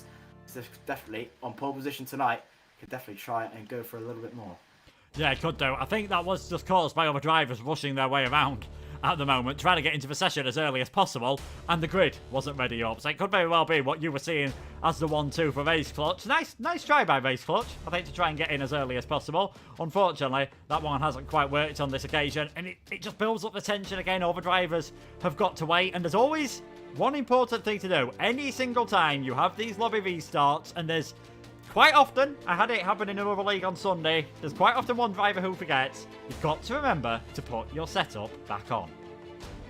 Yeah, definitely. That's a big one, and that's happened to me on a few times. Just forgetting the setup, that definitely makes things a little bit harder, and you're just a boat in that situation. Obviously, you just have no pace. The preset setups are not very good on this game, so you're going to have to be definitely make sure you put your setups on. Hopefully no one rushes it quite quickly. I think there is maybe a little bit of a period where drivers just have to wait until a certain time just to get things going in the race. So hopefully that doesn't cause any issues tonight. But usually there is a few, 1 or 2 that just forget that the rules in place and ready up early. But that may have been the case today, as the grid was not set up properly. So hopefully the grid will be set up properly and we can get racing sooner rather than later.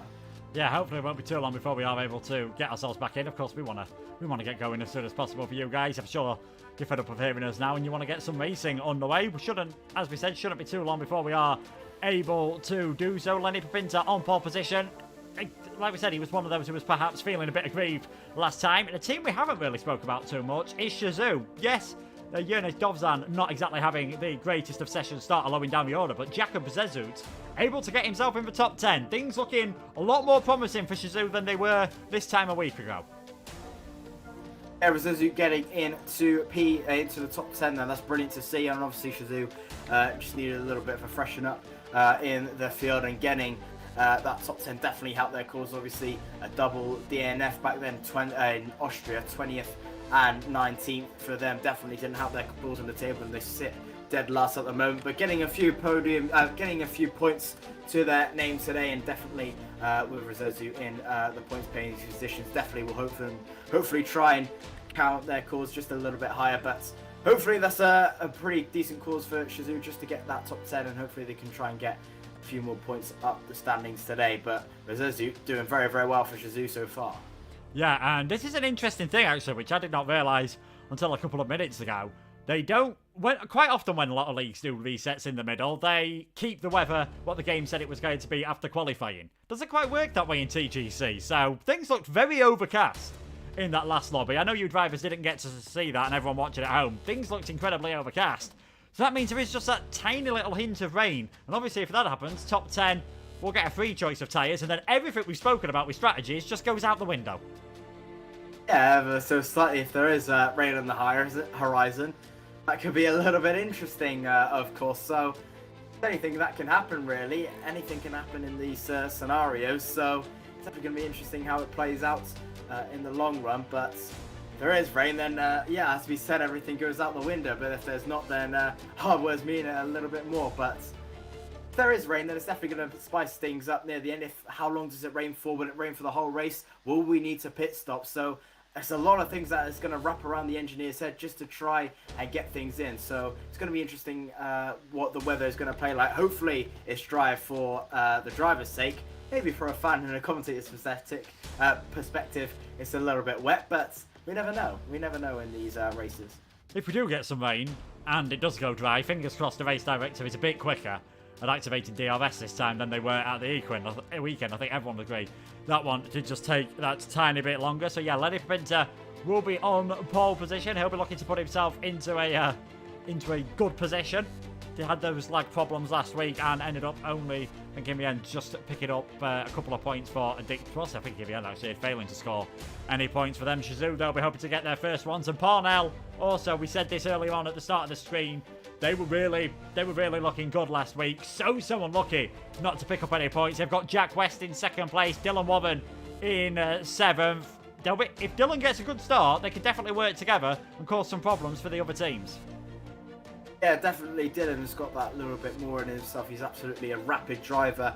Of course, doing very, very well in very established leagues. So if he gets a good start up the field, P4, P3, after the first few opening laps, then he can definitely work with Jack just to try and push on Pinter just a little bit to just try and get themselves up the field. Obviously, the double pairing at Parnell will definitely help their course. So hopefully they can just try and work together, and usually that happens. Obviously, they have the two engineers working alongside each other just to make sure they are working together. Hopefully no interesting things happen. Obviously, we don't want a Red Bull circuit incident where they come together or anything like that. So hopefully they're all just civilized and work together, which is usually the case around here with these esports league scenarios. So yeah, if they work together, they can definitely be on for a 1-2 or some very, very good points paying positions. Yeah, certainly. We are just waiting for one driver to make his way back into the lobby. We believe, unfortunately, he's had a couple of issues trying to get his way back in, and I've just been insulted by Ash Best for daring to compare him to the race directors on Sunday. So that'll be the last time I make that comparison. This should be a good race. I'm really looking forward to this one. Imola is always a circuit I've enjoyed. Of course, I'm old enough to remember it being back on the PlayStation 2 F1 games, back when it had the chicane in the middle of the start-finish straight. I think we're all glad that doesn't exist now, because there might not be too many DRS overtakes if that was the case. Do we think anyone might try something surprising if it is a dry race? Do we think anyone might try a set of the hard tyres and then just go ridiculously fast on like a 5 or 6 lap run on the ends on the softs, or are the hards just too useless around here? Yeah, I don't think we'll probably see that today. I think the hards are just a little bit too slow. They are usually a little bit too slow, and a lot of races, which usually is the case around here. So I don't think we'll be seeing the hards in use tonight, unless there will be a few incidences in lap 1 where a few drivers do elect to just have a little bit of damage and just go on the hards for the rest of the Grand Prix. Even then, 30 laps on the hards is going to be a tough ask. So you're pretty much asking, if you get damaged lap 1, lap 2, you're pretty much asking to go for a 2-stop strategy in there. Hards can last that long, but it's definitely a very big risk. You're looking around 80-90% wear on 30 laps, so it's definitely going to be interesting how that one plays out. But I don't think we'll be using the hard tyres today. I think they're just a little bit too slow around here. Yeah, I think the only time we might see anyone going for the hards is if they have any contact on lap 1 and feel the need to come in for a front wing, because as we mentioned right at the start, you don't want to be doing 2 pit stops around here, 27, 28 second pit loss. You are really going to find yourselves in lots of trouble. We are just now, we have got all the drivers in, so they'll be getting the grid set up, and it shouldn't be too far before we are able to get this race underway, so we might as well thank our sponsors that you can see just above my head right now, GT Omega. Make sure to check them out for all of your sim racing rig needs, and I'm sure a lot of these drivers will be just getting ready now, taking the last few stretches. Maybe it's given an opportunity as well for some of the drivers to have had a bit of a break this slight delay. Yeah, just try and consider their thoughts on just how, just to see how the race is going to play out. Just a little bit of time to talk with the engineers, talk with their teammates, just to see how the race will play out. Obviously, there will be a few conversations happening, but I believe they're probably all in Discord calls waiting for instructions for the race. So just gives them that time just to calm down, just think about the race ahead, and obviously just not go straight into things at full pace. So it just gives them some time, but about to get ready into the Grand Prix, so it should be absolutely fantastic occasion here at Imola, a very, very famous circuit.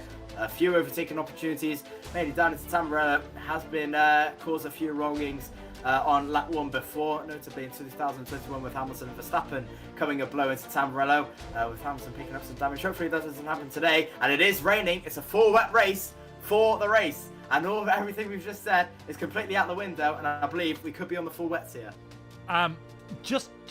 Yeah. I think it's just raining a tiny bit. I think Noah might need to get his arc out anytime soon. It is absolutely bucketing it down, ladies and gentlemen, all of a sudden. Ryan Jacobs in tears, as someone said in the chat. He was so hoping for a dry race. Yeah, this is going to be full wet conditions. If that is the case, you might see drivers being brave and going for a no-stop strategy.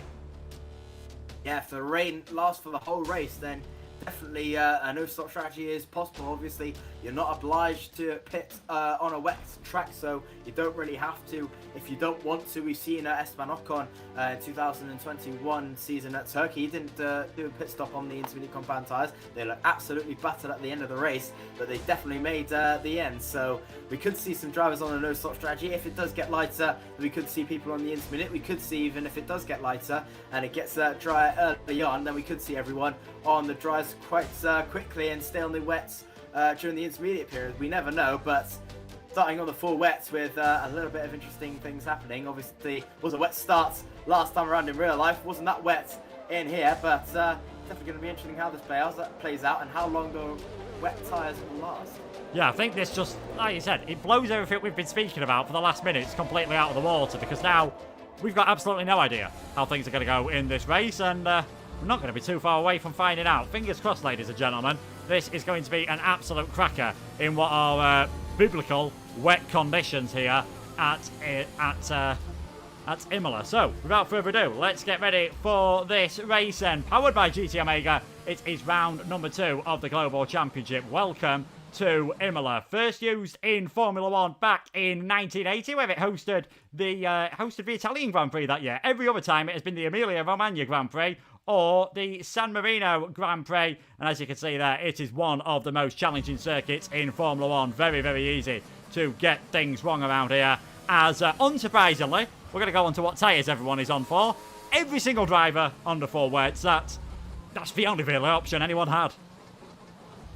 Yeah, there was a few people, there was only one person I believe it was, I couldn't really see, who was electing for the intermediate tyres, immediately shut it off for the wet compound tyres, just a little bit too wet to just try the intermediate compound tyres this time around. So you're better off just waiting for the wet compound tyres, and obviously It's very, very, very damp out there, so the drivers are going to have to be very, very careful. Obviously, Lenny Papinta starting on the left, Jack West starting on the right. So Papinta will probably get a better start, and obviously Jack West on the dirtier side of the track, not on the racing line as such.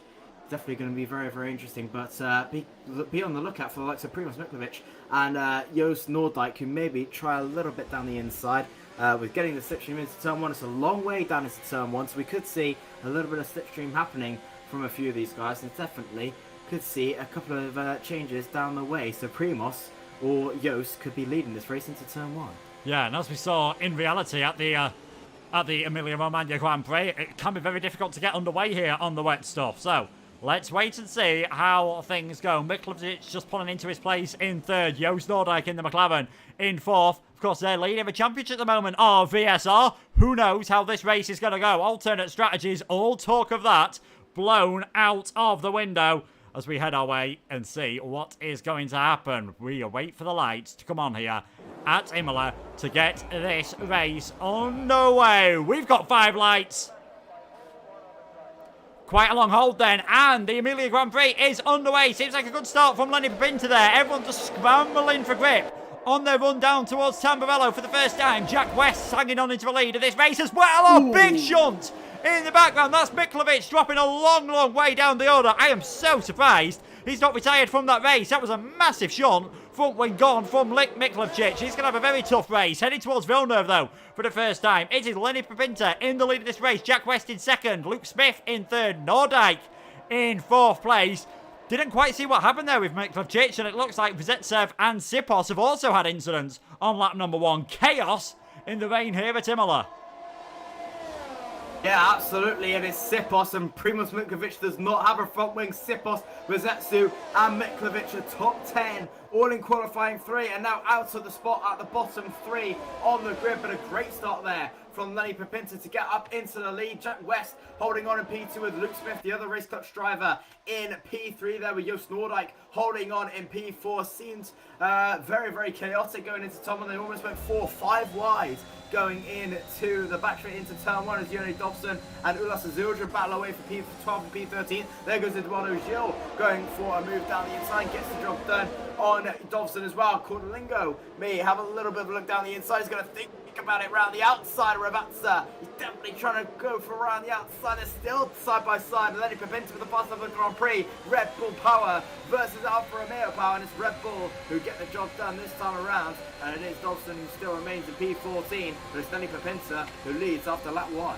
Yeah, Papinta leading on lap 1. Here comes Coda Mengolo trying to go all around the outside then of Dobson. Can't make that one work into Tamburello on this occasion. That's all you need to know. Predictive pit stop strategy, 0 stops as the game. Normally, those predictive strategies aren't the best. This time I think they might just be right if the weather stays this way all the way through the race, as Miklovic is into the pit lane, obviously after that damage on lap number 1. Stachulek trying to work his way past Nardi Perez. If we do take a bit of a look at the position changes, you can see Perez, the biggest winner on lap number 1. He went up 4 places, as did Gregory Valletti down in 16th. Sipos, Vzetsev and Miklovic really the biggest losers, unsurprisingly, after all their various incidents on the first lap of the race. Papinta, he's done all he needed to do for the start. He's got away nice and cleanly, and we know how difficult it is to overtake around Imola anyway. Without any DRS, he's just got to be careful. He's just got to concentrate on Ravazza. The importance of that corner is you can't overstate it at the moment. You need to get a good exit out of there every single time to keep yourself nice and safe. As you've got there, Thomas Harvey has just worked his way past Ika Biena, who's trying to think about a move, and there's Nardi Perez trying to go all the way around the outside of Pieter Stachulek, and I think he's just outbroke himself, and that's allowed Stachulek to get himself into 10 from Perez, finds himself pushed into the gravel. Yeah, unfortunate to see there, just a little bit of over battling between the two, and Bahia was definitely struggling through into Aquamillerali, lost the place to VSR, to Joost Noordijk, I believe, or might have been Thomas Harvey, actually one of the two. So already battling all the way through in these very, very wet conditions so far. Very, very, very wet. So I just saw a little bit of wetness stick up from the back of Lenny Papinta as well, who has a 7/10 gap to Jack West in P2, who has a second gap to Luke Smith in P3, who's doing very, very well so far. Joost Noordijk as well doing well, just to try and keep up Luke Smith in P5. Dario Mulo trying to keep up with the VSR driver in P4 as well, and it seems fairly straightforward for a few of them, but Ika Bahia definitely struggling in these wet conditions so far, doing very, very wide on that last lap, and almost on the back of Thomas Harvey as well, just wrestling with that Aston Martin all the way through as they make their way through Valiante Alta. Made a little bit of a mistake, does correct it this time around, just can't get that job done, gives a little bit of a flick spin as well out of the final couple of corners there, but he gets a run on Thomas Harvey nevertheless, as he wants to try anything down into Ravat, so he's going to think better of it, and definitely not where you usually make a few positions on that occasion, but it is still after lap 4 for Pinter in the lead with Jack West in P2 and Luke Smith in P3. Yeah, man, there's quite a few big gaps starting to appear at the front. It's nearly a second for Pinter to West. Luke Smith more than a second behind. Joost Noordijk as well in 4th place at the moment. He's just dropped a bit further back in all of this. We know it's difficult to overtake in these conditions. Noordijk having a bit of a slide there coming out of the exit of Tambabella. We say it's difficult to overtake. Hill and Dovzan getting very close together at the moment, and Eduardo Gil does get that position, and is that going to allow Codon N'Golo to just think about a move down the inside into Villeneuve? No, it's pretty much single file in all these conditions, and that's the way it's going to be once it starts drying up as well, because you will get that drier line, and you're not going to want to risk going onto that if we ever get towards intermediate conditions. Unless the rain starts slowing down, I think we are going to be a long way towards that. And with it being such a long pit lane, the drivers might just think, can we make these tyres last? Even if things do start drying up towards the end, can we just make these tyres last towards the end? Yeah, absolutely. So that might just be the case as Mulo all over the back of Joost Noordijk as Eduardo Gil gets the first penalty of the day. 3 seconds added to his time at the end of the race. And Mulo all over the back of Noordijk here. Seems to be struggling this past lap. He's already got 2 seconds of a gap behind Luke Smith as a virtual safety car has been deployed, as Jakub Rosetsu has had a little bit of a moment at Valiante Alta. Not sure what happened to him.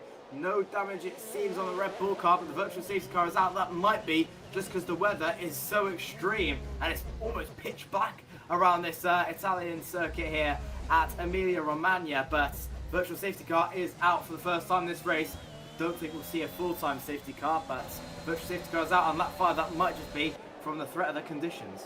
Yeah, I don't think I've ever seen it look as dark on the Formula 1 game. It is really, I think in real life, there's no doubt about it. They would not be running in these conditions. The race would be stopped and everyone would be building paper boats in the pit lane roundabout now. It is really bad conditions around here. We have got a VSC for that spin for Rosetsu. Can only imagine that was what that's for. Didn't see him make contact with anyone else, but him and Sipos have been trying to fight their way back up after their earlier incidents, and they have nearly got themselves onto the back of the field. And you can see there, Eduardo Gil, the only driver with that 3-second penalty. If the race stays close together, if the race stays in that train, that could be all important, as things get worse for the Shizou driver then. He now gets a drive-through penalty for speeding under the VSC. Track is clear once again.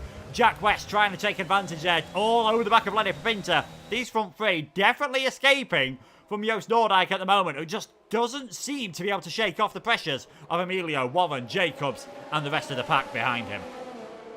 Absolutely, it's just so dark out in front there. I just can't see a dry patch coming anytime soon.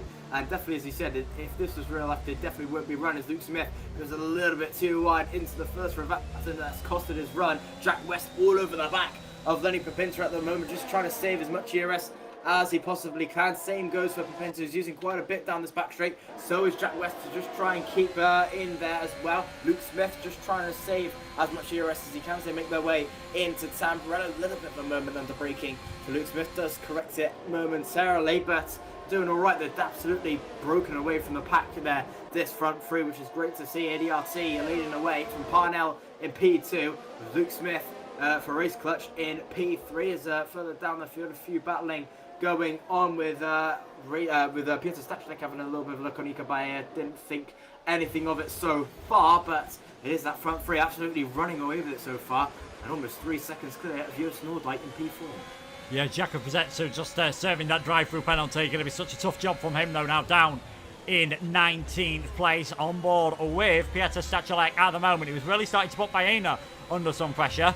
The gaps in the field are building where the VSR drivers are, it almost looks to be at the moment. We know Noordijk in 4th place. You can just see there 3.2 seconds up to Luke Smith ahead. Thomas Harvey also on board with him in 8th place. Jacobs exiting the Variante Alta as Harvey starts exiting it, or starts entering it. So I just wonder if those McLarens have got a bit more of a drier setup on, maybe struggling a bit with grip at the moment, maybe hoping things will dry up later on in this race. At the end of lap number 6, and we've got another virtual safety car, and I can't see anyone plummeting down the order, so I can only think this is just for the conditions.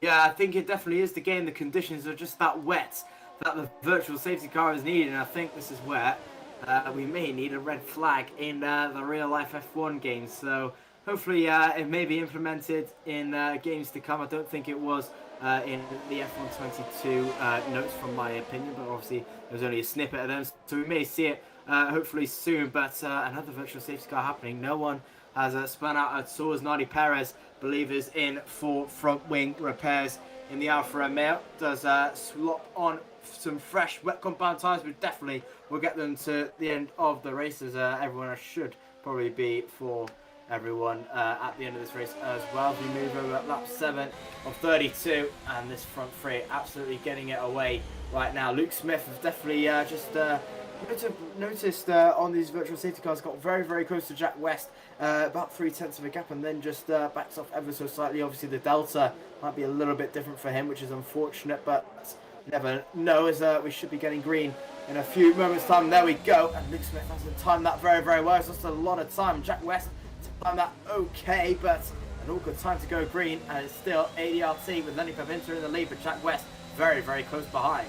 Yeah, I think he'd have been hoping for maybe that to happen just on the exit of the corner, and then Jack West could have, well, I say he could have floored the throttle. I don't know if you can floor it too much in these conditions. It is really, really poor. I don't think we can really just say how tough it is for all these drivers with no assist at the moment. Pinter's still leading. This is the closest that West has been, but they're both going to have pretty full ERS usage at the moment, and West is closing in just slightly in the Alpha Tauri, but I think this could be a carbon copy of what we saw on Sunday. You can close in.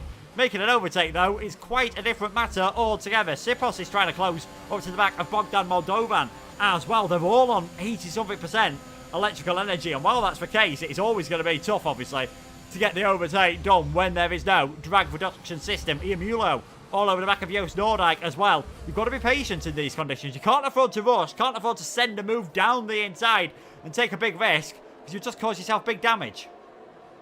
Absolutely, but I'll tell you what, Jack West is doing absolutely fantastically so far in these wet conditions, really putting Lenny Paventa on his back foot right now. As you can see, he's just missing a few apexes or two in these first opening laps at the moment. So West is doing a fantastic job in these wet conditions, has got close as he ever been, as starts to get a little bit brighter out in front, so we may see an end to the wet patches, definitely not right now, but maybe in the foreseeable future.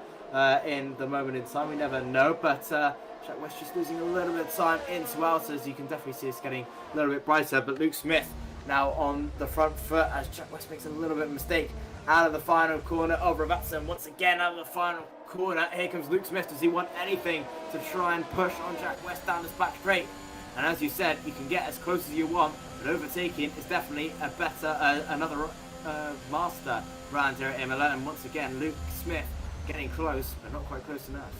Yeah, just can't quite get close enough at the moment. You can see again, Smith that time closing in on the back of West, and further back, Noordijk and Imola you'll see coming around line astern, as they have been since lap number 1. Jacobs, Gil, Perez and Zetsu with the penalties at the moment, all with 3 seconds. Jacobs the one who stands out to lose the most from that. He dropped behind Harvey, he dropped behind Boehner, probably dropped behind Stouchalak and possibly Azildrim as well, so he'll be hoping he can get himself close to the back of Dylan Warren, which he is at the moment, 6th and 7th. You can see the gap just building up a bit between Warren and Jacobs. Dylan Warren's just over the last couple of laps lost out to Noordijk and Imola up ahead, the VSR and the TF10 driver. So Warren still in a good place, looking good for Parnell at the moment in 2nd and 6th place. They would currently stand to get themselves 26 points, which would be more than anyone else. We're also hearing here that Ryan's pen might be removable, Ryan Jacobs, that 3-second time penalty. We saw Duncan Hoffland get a penalty removed last week, and he ended up taking the race victory after that. So it's definitely worth all these drivers keeping it clean, even if they have already got a penalty, because you'll never know if it gets removed later on. Further down the field, it was looking pretty close between Gregory Belletti and Bogdan Moldovan. in the ADRT versus the ET8 driver. Moldovan just can't. It's the same issue everyone's got. They just can't get close enough. Someone who might be able to do though is Luke Smith here. He's going to try it round the outside at Tamburello. That was closer. Jack West was just about far enough ahead to defend that one. And this could be exactly what Papinta needs. If he can load up a gap while these two are battling, he might be able to take the victory.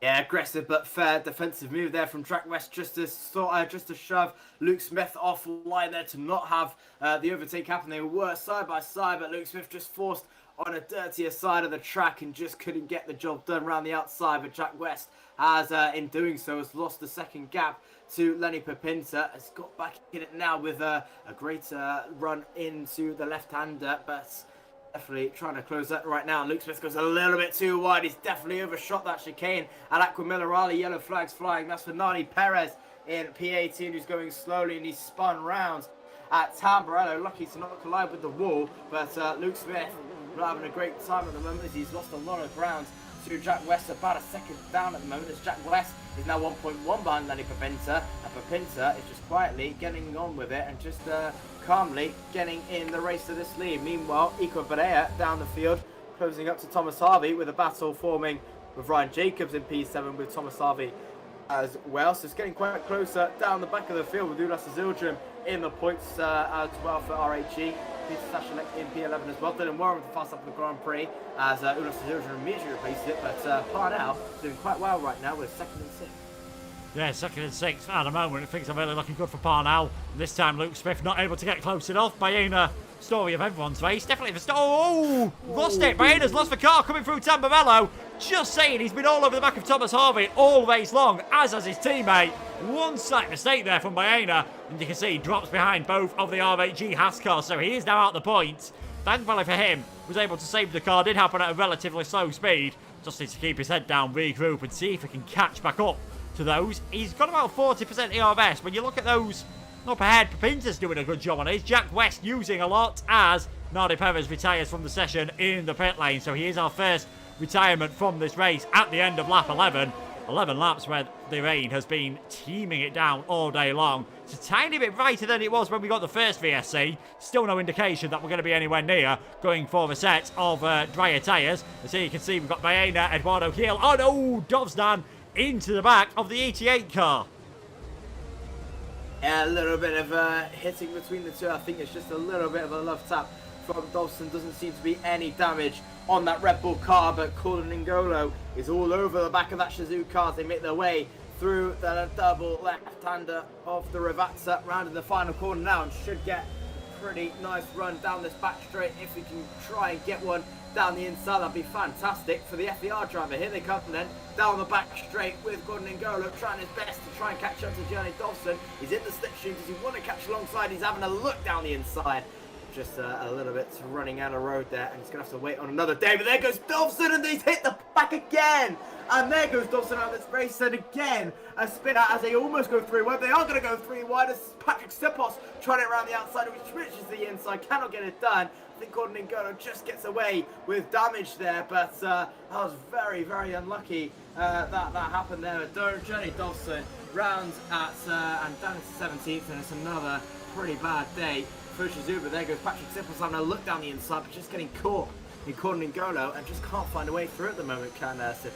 Yeah, we're starting to see a few more mistakes then from some of these drivers, whether that is because things are getting drier, whether they're just starting to push a bit more, whether they're starting to get a bit more impatient as Coda N'Golo goes over the curb. He's lost it and crashed into Sipos, loses the car, hits Sipos as well, innocent victim.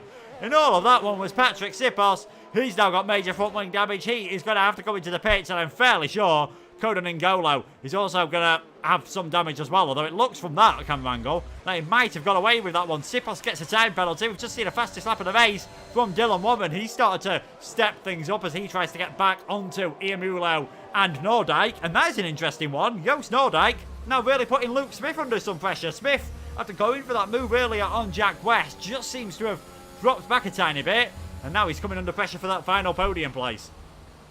Yeah, Luke Smith has really not had the greatest of luck so far as Sipos comes into the pit lane having an awful Grand Prix right now is the Alpine driver. But Joost Nordyke alongside this battle with Imola, Warren and also Ryan Jacobs just right in the back of that picture have really been pushing at the moment just to try and push as much as they can, as Joost Noordijk now 8/10 behind Luke Smith, and Luke Smith 2 seconds back on Jack West. A few moments ago, Luke Smith was all over the back of Jack West and had a look around the outside into one, which didn't happen at the best of times, as Sipos electing for the intermediates out of the pit lane. I think that still might be a very, very audacious cause. There's still a lot of standing water going on. I still think the wet compound tyres are just a better choice at this moment in time. That's a brave call. That is a brave call, going for a set of intermediates. I'm very surprised we've seen him do that. It's worth a shot when you're down in 16th place. You might as well try something different, and a lot of drivers will be keeping an eye, as will we, on what his pace is relative to everyone else. But yeah, Luke Smith just seems to be struggling all of a sudden at the moment. Ryan Jacobs, he's dropped back after getting that time penalty, and Thomas Harvey is now starting to close up to the back of him. I don't think, apart from when we've seen drivers make mistakes, we've not really seen too many overtakes at the moment. So yeah, this is kind of what you expect in a full wet race. Whether things are drying out or not, we'll have to see what time Sipos is doing. He does seem to be just losing out on that set of the intermediate tyres at the moment, and I think he's going to come under some pressure soon from those drivers behind who have pitted. Intermediate conditions, we are nowhere near at the moment, but it is Papinta still leading from West, Smith, Noordijk, Imola, Warren. This battle we're watching between Jacobs, Harvey and Azildrim, and then Peter Stachelek in the 10th place in that final points playing position at the moment. I think also they're probably still in that management phase. They're probably still thinking, we do not want to make a pit stop around here if we can get away with it. We're seeing the odd little lock up into Aqua Minerale. We've seen a few drivers lose it over the curbs at Tamburello. It's so frustrating for the drivers. A lot of these will feel like they are getting held up, but a lot know they just can't do anything at this moment.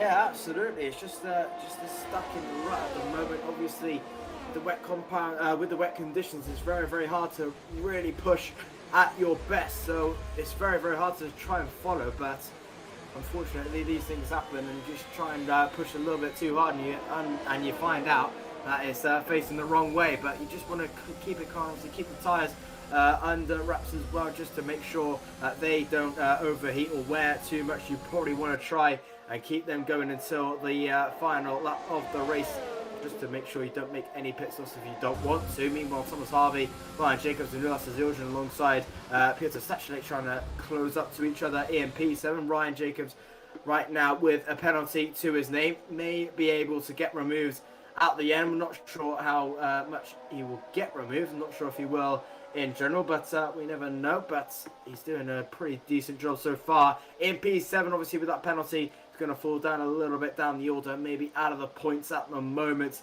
with Ika Baea about 2 seconds back on Stachelek. So actually, he will be in the points at the end of this race in P10 where he qualified. But up 4 positions so far, so he's doing quite well for WOR alongside Primoz Roglic, who had a very, very good qualifying. Just unfortunate they couldn't get the job done, just got caught in that battle. And once again, as we move further down the order, Patrick Sipos, this time getting the job done in Corden Ngolo and doing it quite cleanly this time around. Yeah, I wonder if this was a clever tactical move then by Patrick Sipos. Even if the track maybe wasn't ready for intermediate tyres when he came out, he's managed to get back ahead of Codon Ngolo then for that 16th place, and he knows how costly a pit stop could be around here. Let's see how he is on traction. That's not bad whatsoever there for Patrick Sipos. Codon's going to try a move here around the outside of Piratella. It's a pretty brave place to try a move at any point in the race, never mind when you're in wet conditions. It looks like he's just about managed to make it stick. There's more contact between the two of them, and that is Codon Ngolo getting spinning round. He will not be happy about that one whatsoever. We said it was a brave move to do. It looked like he pulled it off. Just tried to close back in on Sipos, and unfortunately, two of them making contact for the second time in the race. Yeah, they're not making friends out there. Those two is Sipos or Gordon Ngolo. Meanwhile, Nulas Aziljan just further out the field, having a little bit of a look on Thomas Harvey. Just could not get it done under traction, so he's going to have to wait a little while longer just to try and get the job done. But once again, Sipos and Gordon Ngolo again making contact. It was a little bit audacious trying to run the outside of both of them, but I think it was Gordon Ngolo just moved to the left a little bit, which caught Sipos out wide and just made contact with the front. But we'll have to wait and see what the stewards think about that one after the race. Definitely interesting tensions between Race Clutch and FDR about that one, but we'll have to wait and see after the race. Meanwhile, up the field in P9, Ulas Zildjian pushing all the way on Thomas Harvey. Speaking of pushing, Luke Smith gets the fast lap of Grand Prix with a 25.272 to his name. Currently in P3, just on his own at the moment. Still 1.5 seconds back on Jack West and about a second back on Joost Noordijk at the moment. And still, Ulas Zildjian just can't get close enough as he was a few laps ago to the back of Thomas Harvey. And obviously, without the use of DRS, he's definitely going to get closer and closer and just a little bit pushing all the way through. Yeah, he's definitely tried it. On the exit of Variante Alta last time, he was able to do much better than Thomas Harvey, get on the curb on the exit of Villeneuve, but unsurprisingly, even though they do use grippy paint on the curbs in Formula 1, they're nowhere near as grippy as the tarmac, even as when it is as sodden as this. We can safely say we're not going to get dry tyres in this race. I think, given the way things are going at the moment, unless you get damage, it's probably not going to be worth you changing to the intermediates either. This could be full wets towards the end. This could all be about how well have you managed your tyres, as we are now into the second half of the race. Again, Zildjian has a massive slide there. I wonder whether that's going to give Stachel a chance to get the move done. The two Haas cars fighting each other now for 9th and 10th place. Zildjian, he's been the hunter for the last few laps. He is now the hunted on this occasion, and Stachel really trying to put his teammate under some pressure. And again, things stretch out, as we have seen on so many different occasions. Miklevcic all over the back of Sipos. Both of these have had their various incidents throughout the race, as now Jack West sets the fastest lap. This might not necessarily show that the conditions are getting better. I think it's just the fuel's going down, and these wet tyres go on forever. Yeah, absolutely, sir. The wet tyres can go for a full race distance. Ikabaye now, fast man on track 25.050. We may be seeing the 24s soon later. Don't think the track is getting better, but obviously, as you said, the fuel is getting a little bit lower. The tyres are getting a little bit grippier in this race as everyone just finding out how much you can push and where the limit is, and maybe going a little bit over that limit, some of them, just to try and find that extra lap position. But it's definitely getting pretty tensy out there, and definitely getting quicker by the second. Don't think the intermediates are getting called out by no stretch of imagination, but right now Jack West doing pretty well to just keep himself in P2, currently putting pressure on Lenny Papinta, about 9/8 tenths behind at the moment. And Jack West can just save his ERS a little bit more. It's a massive slide out of the final outer there, which is lucky to not end in a collision, but using a lot of ERS at the moment, down to 16%, but maybe he's just using a little bit of tyres just to a better use at the moment. Obviously Lenny Papinta doing very, very well as well, looking likely to maybe try and take this win, but Jack West could definitely play a good part in this one alongside Dario Imola, who's all over the back of Joost Noordijk at the moment. And Joost Noordijk, without the slipstream in use, this could be a good move for Dario Imola to make. Is he going to close up in towards Tamburello? Is he close enough to make that move? And this time around, once again, just running out of road. Yeah, just running out of road, and likewise with Zildjian on the back of Thomas Harvey as well, just not able to get anything done. Harvey's got the benefit of the slipstream. I was about to say with DRS, but obviously in these conditions there is no DRS. He's just not able to close up at this moment in time, and it's such a shame for the racing. Obviously, we see this a lot of the time when it's a full wet race. It can all be decided by how things are going in qualifying, and we get the position changes up at the moment. You see 3 out of the top 4 haven't moved. There's been plenty of moves further down the field. That's more because I think of the issues that the different drivers are having. As Jack West, he's been hovering around this, a second, just under a second, just over a second for pretty much the entire race at the moment. Only really came under pressure once, but he did set a fastest lap a couple of laps ago, and it looks like he's trying to step it up. Whether he's saved his tyres a bit more for this point in the race, we could still have a battle for the lead.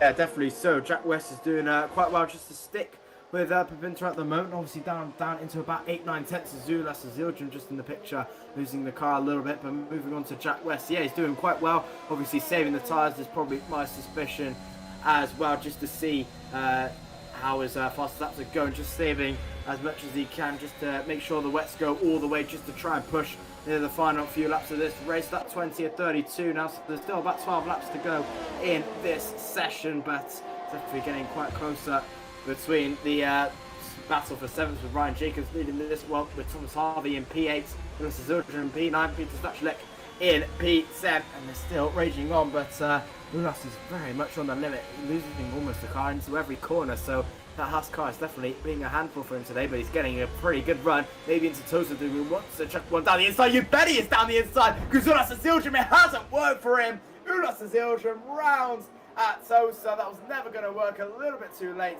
for Thomas Harvey to see him. And Ulas Zildjian sent spinning and down into 11th. Yeah, Ulas Zildjian there. It was worth a shot, you know. I think at some point it was just getting frustrated. We knew someone was going to try and go for the move down the inside into Tosa. Just a day late and a dollar short, unfortunately, for Zildjian. He does drop back. Looks to have got away without any damage. Looks as though Harvey didn't get any damage from that as well, although he has dropped a tiny bit further back behind Ryan Jacobs, who, again, with that 3-second time penalty, could find himself in problems. Leader's about to come on to lap number 21. Pinter's just able to stretch things out again. It certainly looks brighter. The rain doesn't look like it's slowed down too much from the start of the race. Miklavčić on the fastest lap at the moment. He has obviously got fresher tyres than a lot of the other drivers. We just get the tyre life up there. He's on 17-lap-old wet tyres rather than some of the others. Sipos, he's trying to hang on at the moment. He's trying to hang on gamely. I think he's the one everyone's going to look for. Just so slow on traction in that Alpine. Yeah, definitely so. Luke Smith just losing the car a lot, and also Patrick Sipos as well, just not having a great time on those intermediate compound tyres. That was definitely a mistake. It's just way too wet for the intermediate compound tyres, and obviously, as you said, it was worth a shot. Obviously, with a few incidents that he had, it was definitely worth a shot just to try and think on the intermediate compound tyres. But still, with the standing water about, it's just way too wet for the intermediates right now. Maybe in a few laps time, if it does get a little bit better, then the intermediates will definitely start to go. But I don't see that happening anytime soon, and maybe the intermediates may not be seen at all this race, and maybe we won't see a pit stop this race I say a pit stop, maybe not a pit stop from the top 15 at the moment. No one yet to set a pit stop in the top 15 at the moment. Dobson all the way up to Pepinter in the lead, but there's still battling going on down the order, specifically with Stachulek, Harvey and Ryan Jacobs, and also Dylan Warren trying his best to catch up to Dario Mulo in P5, Joost Noordijk in P4, Luke Smith still holding well in P3 with Jack West in P2, and Lenny Pepinter led all the way this race and has led every single lap out of the 22 we've had so far with 10 laps to go. Yeah, 10 laps to go then, and he's just doing the job he needs to at the moment. Lenny Pepinter quite happy leading this race. On board with Thomas Harvey, he's closed up a tiny bit back to the back of Ryan Jacobs, and he's still dragging Pieter Stachulek with him. And I think also you've got Baena trying to close up in this as well. You can see all the penalties there on the left-hand side. The front six drivers have done a good job on keeping it clean at the moment, as of Harvey and Stachulek. As Zildjian stands to gain if he can close a bit more up to Baena, although he might be starting to find himself coming under some pressure from this man, Eduardo Hill, trying to get ET8 back up after what was a bad qualifying session for them. They are back up in 12th and 13th at the moment. You can see they've gained 6 places, the pair of them. Who knows, late safety cars, late anything, what could happen in this race. We've had a couple of VSCs early on when the rain was teaming it down in the first few laps. Other than that, and other than the move we saw there with Zildjian making contact with Harvey, and obviously the Sipas Coda Ningolo incident, which I'm almost certain will all be heading to the stewards. It's been a fairly clean race. Drivers just feeling like obviously they've not really got the grip to challenge as much as they want. This has been a very important qualifying session. 10 laps to go. Pinter, West, Smith, still your top 3. Absolutely, and Pepinter has really been pushing at the moment. He's almost got 7 tenths clear of Jack West at the moment. Dario Mulo, fastest man on track with the fastest lap going to him at the moment. But Pepinter now 1.7 in front of Jack West at the moment. He's doing absolutely fantastically. Is Pepinter, and Jack West just struggling again with the traction out of the fire out of Tamburello there, just losing the car ever so slightly. But Luke Smith just been saving his tyres as well. Obviously 2.2 seconds back on P2 at the moment, just keeping everything all under temperature and everything under calmness conditions. As here comes Pieter Stachulek having a little bit of a look down the inside of Thomas Harvey, but he knows how that happened with his teammate and thinks better of it. Thinks maybe he's gonna have to wait a little while longer. 2 tenths back on the McLaren at the moment is the Haas drivers. They make their way through into the left-hander and into Michael Minerale. Is a massive slide there for Stachulek under the braking, under throttle, and lucky to not lose the car there once again. But Thomas Harvey looking quite quick at the moment just to catch up to Ryan Jacobs, but Stachulek looking pretty better in this battle so far. But Ryan Jacobs has done very, very well to keep a lot of these high performance drivers like the likes of Thomas Harvey, Peter Stachelek, Iga Baea, and also Ulas Zildjian behind at the moment. He's done very, very well and has kept this gap going. Yeah, he has kept it going, and to be perfectly truthful with you, I don't think he's really come under too much pressure from Thomas Harvey. It's been more about Harvey defending rather than anything else happening. As Sipov and Vizetsu now battling each other. This should be fairly straightforward for the Shizou driver, because Sipos, as you can see, is just really struggling there on the traction. Both of them trying to almost drag race their way on the exit of Toza, and Sipos holds ahead for now. Further up, Imola still all over the back of Joost Noordijk, still Stachelek on the back of Harvey on their way into Villeneuve. 9 to go, including this one. And Pepin to stretch that gap out again at the front of the field to just around 2 seconds at the moment. Smith, another driver, trying to stay in contact as well. If it wasn't for those off few laps, you've got to feel that Smith and West would be having a brilliant battle. But it seems as though Luke Smith went for that move and almost had to just calm things down for a lap or two. Now he's back on the pace, but he's left himself a real job to do to catch back up with the Parnell man.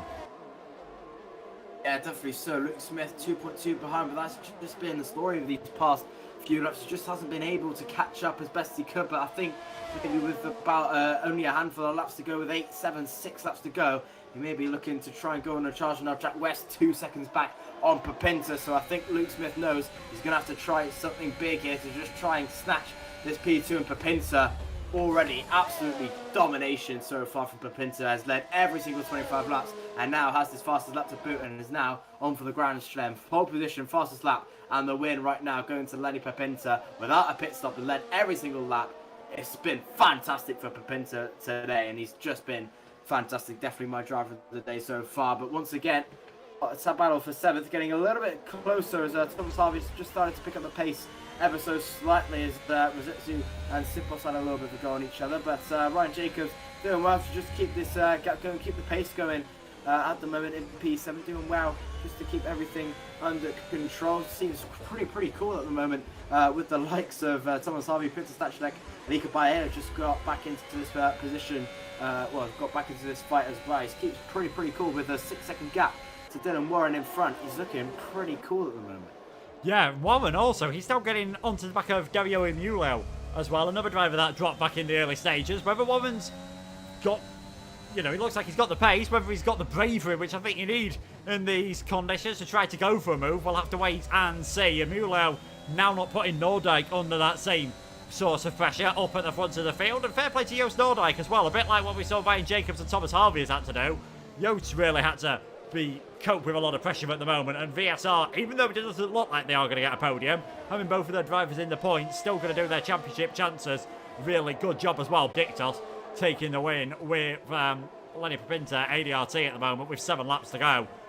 Just with that fastest lap, we'll have to wait and see whether anyone else can challenge and steal that bonus point off him as things stand. Jacobs still leading Harvey, still leading Stachelek, still leading Eka Baena, who's trying to just hang in with this as well. TF10, ooh, bit of a side there from Baena. Of course, he was ahead of some of these guys, had that tiny mistake earlier, and it looks like that's going to be the deciding factor in this race here in Imola. Just tiny, small mistakes. The difference between, in Baena's place, 7th or 8th, and finishing in 10th. In Sipos's case, finishing way up the order. And obviously in Azildrim's case, scoring points and not.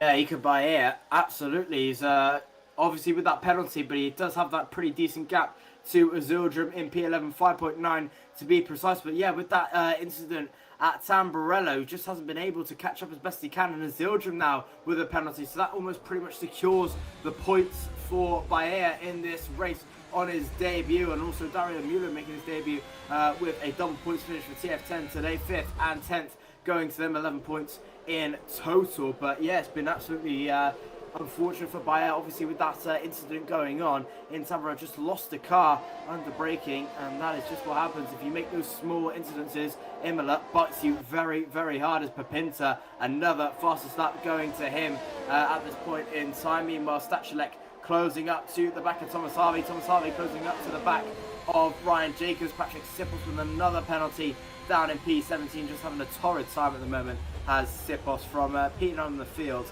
And now down in 17 from contact with Gordon N'Golo near the start. He's currently down in P19, 43 seconds down on Jakob Rzetsu. I'm not sure if that's close, as he's almost on my screen, about 5 seconds back, but we'll never mind that. But yeah, just been unfortunate for the likes of Sipos, Rzetsu, Miklovic, who started in P3 as well. Just been unfortunate that those incidences had occurred for them. Yeah, it was very strange whatever happened to Miklovic at the start. Whether there was contact with anyone else, whether the car just snapped on traction, it can happen to the bestest drivers. As Stachelek sideways through Piratella there, really you can see how hard he is pushing this Haas at the moment. It'll only be 2 extra points if he gets ahead of Thomas Harvey. Who knows how important that could be, though, in about 8 weeks' time as we head towards June and the finales in this championship. Miklovic sets the fastest lap of the race. Now, we saw what happened this week, earlier on this weekend, when a driver, rather than settling for what they've got, pushed quite hard towards the end for an extra position, for an extra fastest lap. If you're Lenny Pepinta's race engineer at the moment, do you tell him to just forget about the fastest lap, or do you let him do his own thing? With 28 out of 32, he has a pretty good gap to Jack West, so maybe near the end of the race, maybe on the final lap, maybe just tell him to just try and give it everything to the line as best he can, and just maybe try for that fast lap. Obviously, Lenny, with that driver, he definitely wants that fastest lap just to get all 3 ticked off. Pole position, fastest lap, and the win, just to make sure he gets an absolutely fantastic race that he has done. But yeah, obviously, he definitely wants that fastest lap as a driver. I think right now he doesn't have to push for it too much, but I think near the end of the race on the final lap, I think you'll probably be telling push now, just to make sure you get that fastest lap, just a few more points going to ADRT. But right now, it is going Parnell's way. They are the leading constructor at the moment, but with Lenny Pepinta's fastest lap, they're joint leading with ADRT, with Lenny Pepinta on his own, getting as many points as possible with Grigori Belatti in P14. But Lenny Pepinta, just once again echoing my words, he's just been absolutely fantastic today. But at the back of the field, here comes Ika Bayer having a look down the inside of Stachelek. And all of a sudden, Ryan Jacobs just losing a little bit of pace out in front. Yeah, on this lap, Jacobs has looked a bit slow, and we saw Harvey get all over the back of him. Stachelek all over the back of Harvey as well. Is he going to be close enough for a send into Rivata, forced to the outside line? And again, trying it round the outside there is always a brave thing to do. Never mind when you're in the wet conditions. A little bit of a love tap from the Haas onto the back of McLaren, out of traction, and things just spread out again. That accordion effect that we get here in Formula 1. 4 to go for these drivers, Jacobs, Harvey and Stachelek, and you've got Baena not too far back behind either. And again, they all just stick together, things just staying calm as they are at the moment. Lap number 29 of this race. Pinter, West, Smith, still your top 3. Emilio on the back of Nordyke. It looks like Warren still in touching range as well, but not really putting the pressure that he was a few laps ago. This looks to be the main battle then. Jacobs, Harvey, Stachelek and Baena for the final 4 points places. The last thing you want to do is what Azildrim did and just make that tiny mistake and then fall out the points completely. Yeah, absolutely. It's Harvey and Stachelek all on massive pushing at the moment. They've just been losing it out of the exit of the corners quite a bit. And it just shows how much they push and how much they want these extra points for the teams, as Thomas Harvey is a little bit wide. That may be the line best, to be honest, in these conditions right now, but they still continue to push on. But Thomas Harvey just losing a little bit of a gap to Jacob, at this moment in time. 7 tenths of a gap so far, but here comes Ika Bayer, who gets a brilliant run out of Alta, and now all over the back of Stachelek as he wants to try it down the inside of Ravatsa. Stachelek does very, very well, so just keep it going. There's a spinner, I'm not sure who for. It might be for Rzetsu, as Warren now gets past up in the Grand Prix. Meanwhile, Ikabaye just runs into the back of Stachelek ever so slightly, but this gives the up there for Stachelek to go down the back straight. 2 laps remaining. Here comes Bayer. Does he want anything on Stachelek? He's going to try it on the outside line. Very, very tight round the outside. Goes to Spanian, and Stachelek brings it a little bit later. Brilliant to see, and Stachelek just holds on to P9 so far, but it's not done yet. Here comes Ika once again, and once again, Stachelek shoving the door, and Stachelek doing very, very well to defend from this P9. But Baena's managed to do what no one's really done in this race. He's forced the driver ahead to go offline into Tamburello, and that's what gave him that opportunity into Villeneuve. If some of the others could have done that, who knows, we might have seen some more overtakes in this race, but it looks like Baena might have shut his bolt. It could be one of those in these conditions where you get one chance, and that is about it. And Stachelek defended hard, defended well. I think it was just about fair on the way into Villeneuve as well. Baena even if he got ahead of him, would obviously, because of the penalty situation, not really gain anything. He currently stands to finish in 9th place, ahead of Jacobs, who does have 6 seconds, but we think he has got a possibility of getting 3 of those seconds removed. What has got interesting towards the front of the race is they're just heading onto their penultimate laps. How close things have got all of a sudden between Jack West and Luke Smith to 3rd place. And Smith here using what electrical energies he's got. I'm sure Jack West is doing the same thing. And West just holds on for now. It's going to be a very tasty final couple of laps for these two.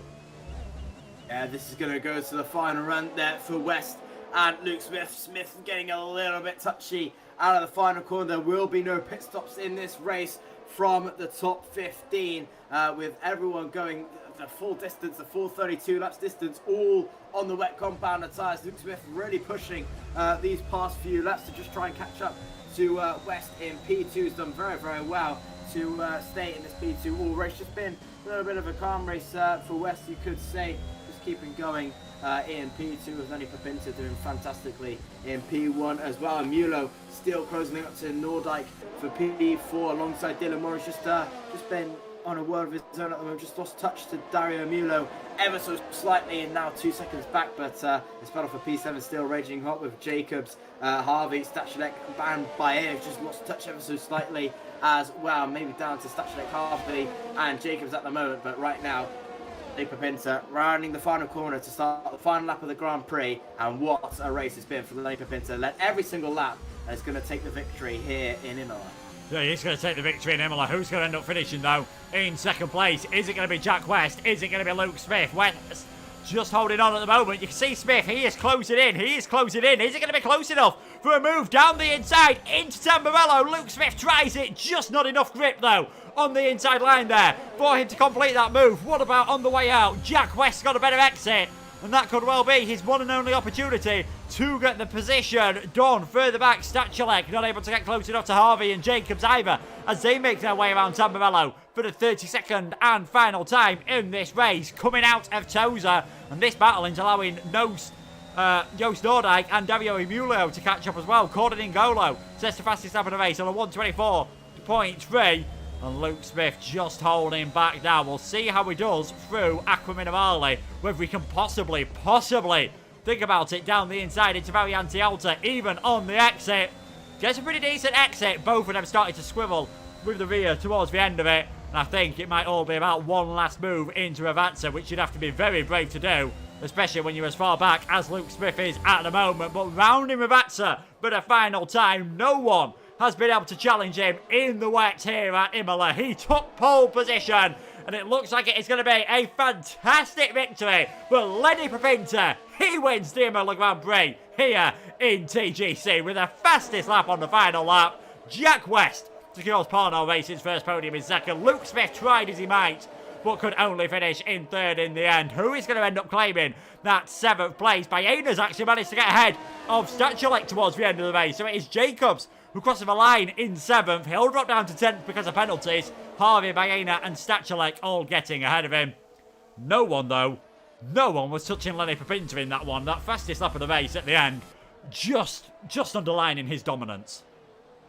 A perfect Papinta there, absolutely fantastic, and did get that fastest lap at the final lap there. Definitely was pushing as hard as he could just to try and get it there, and that is the Grand Slam for Lenny Papinta. Pole position, fastest lap, and the race win for Lenny Papinta. A fantastic drive from him and for ADRT. What a drive from the Frenchman, and he takes full points going into the next round, and a great drive there for ADRT, and they level points with Par now in P2 in the Constructors as well, with both of them getting 26 points. Luke Smith, the only race clutch driver in the top 10 to get the points, 15 points going to them, with a good day for VSR as well, 4th and 7th, alongside TF10, 5th and 8th, and RHG 9th and 12th. But this man here, Lenny Papinta, what a drive and fantastic day for Lenny Papinta. Yeah, well-deserved victory in the end. At the start of the race, just was able to pull away just a 10 for 2 a lap, and that turned out to be the all important thing. Bogdan Moldovan getting the in-game drive for the day. ET8 tried as they might, but starting so far down the order in torrential rain conditions, it was all going to be very hard. And Lenny Papinta bows down to his adoring fans. I think he'll have earned a few more after that performance. Maybe not necessarily the man people would have been expecting to be up towards the top end of the championship at the start of this season.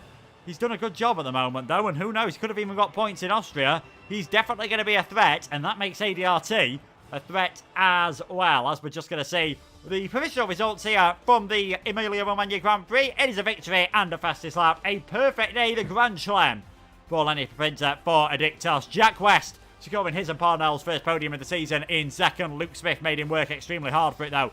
Joost Noordijk and Dario Emilio fairly close all race. Joost just beating the Italian to fourth place. Dario in fifth. Dylan Warren, Thomas Harvey, Ika Baena, Pieter Stachelak and Ryan Jacobs with that 6 seconds of penalties really costing him. Rounding out the points, Moldovan just missing out on the end. He did finish ahead of Zildrim, who had that contact with Thomas Harvey. Eduardo Hill in 13th. Jonas Dovzan in 14th. Balati is in 15th. Miklicic had that issue early on. We saw Vizetsu and Sipos also have their own problems. Kodon and Golo and Sipos making contact. And Nardi Perez, the only retirement from what I'm sure we'll all agree, full wet races on the F1 game aren't really the most exciting. It was always a case of it looked like something was going to happen, just never quite got there. Yeah, it usually is the case around here. Wet races obviously don't bring as much action on the game, but yeah, just a pretty calm one there for Lenny Pepinter. Led all the way, 4.4 second win there. Brilliant day out for ADRT, but yeah, definitely a great drive from a lot of them. Just to secure the points, obviously. A few stand-up performances, definitely from Bogdan Moldovan, 19th on the grid to finish 11th. Just unfortunately didn't get those points in the end, but yeah, great day from ADRT and Parnell as well, alongside VSR and TF10 with the top 4 in the constructors for this race alone. But yeah, great day for Lenny Pepinter, and takes all maximum points going into the next round. Yeah, maximum points going into the next round. I'm sure, you know, again, couldn't really have hoped for a better race. Obviously, maybe getting a bit lucky with the lobby restart, changing things to wet conditions, because in that situation, you do want to be at the front of the field. We said it was going to be difficult to overtake, and it proved to be the case. Luke Smith certainly gave it a go on a couple of occasions, round the outside. He tried it once into Tamburello, seemed to drop off, gave it a go on the final lap. Jack West just able to hold on. Yeah, Jack West just able to hold on there. His defensive work was very, very good today. That's definitely why he definitely deserved that P2 today. Great qualifying session from him as well to get into that front row on his debut, and a great P2 as well, just to hold off Luke Smith there. Great day from both of them, just to get their podiums underway in their debut in TGC. So a great day for them, and Lenny Pepinter finally getting that redemption from Austria. Great drive for him, and I believe we are joined by P3 in Luke Smith now. Yeah, we are joined by the man who tried as he might to try and get in P2, just wasn't able to do it. Congratulations on a podium on your debut here in TGC, Luke Smith. It's just so difficult, obviously, in those conditions to make any moves.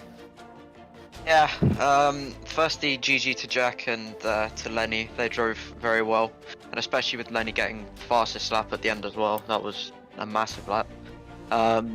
Yeah, it was super hard to get through on to make any moves. I didn't move, or didn't make a single position or lose a single position after lap 1. So yeah, it was really hard to just try and do anything. I had to get really creative at some points. So for example, while everyone else was burning their ERS, I was trying to just save up massively so I could have a chance towards the end, which unfortunately didn't work out because yeah, the straight's just not long enough, and then it's too tight, and then yeah, just a load of characteristics about the track that make it hard to overtake, especially with full wet conditions like that.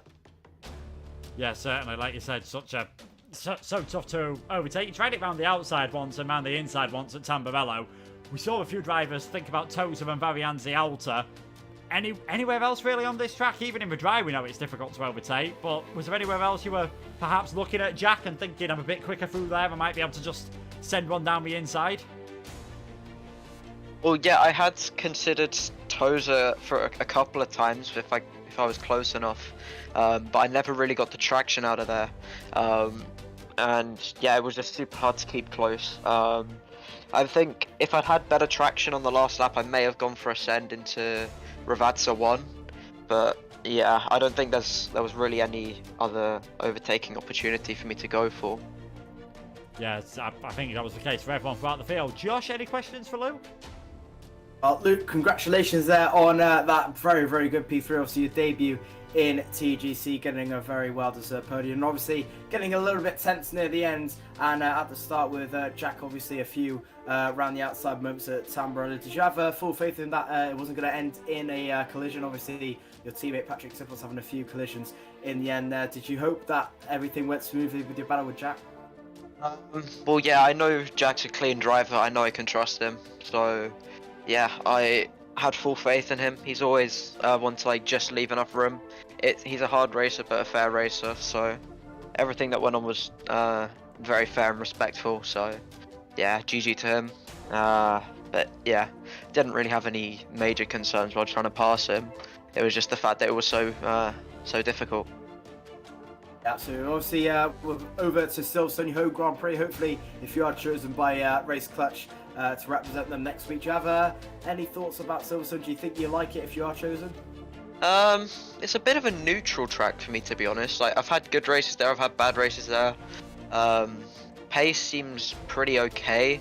It's nothing special. But yeah, it's kind of just a bit of a neutral one for me. But if I do get picked, I'll obviously still be looking to do my best. Absolutely. Well, massive congratulations there on your podium, and good luck for the rest of the season. Yeah, thanks, mate. Yeah, cheers to Luke on his first podium of the season. We'll just wait a bit to see whether Jack and Lenny do come in for interviews, but I imagine the story of the first few laps of the race, for Jack at least, will be pretty similar to what we just heard Luke say there. You can think about doing a move anywhere else, but we saw Ulas try it into Toza, didn't really work out, and then everywhere else is just so tough around him. I've seen it around circuits where you normally get plenty of overtaking in full wet conditions. A lot of drivers will be hoping that's the last time we see anything like that this season.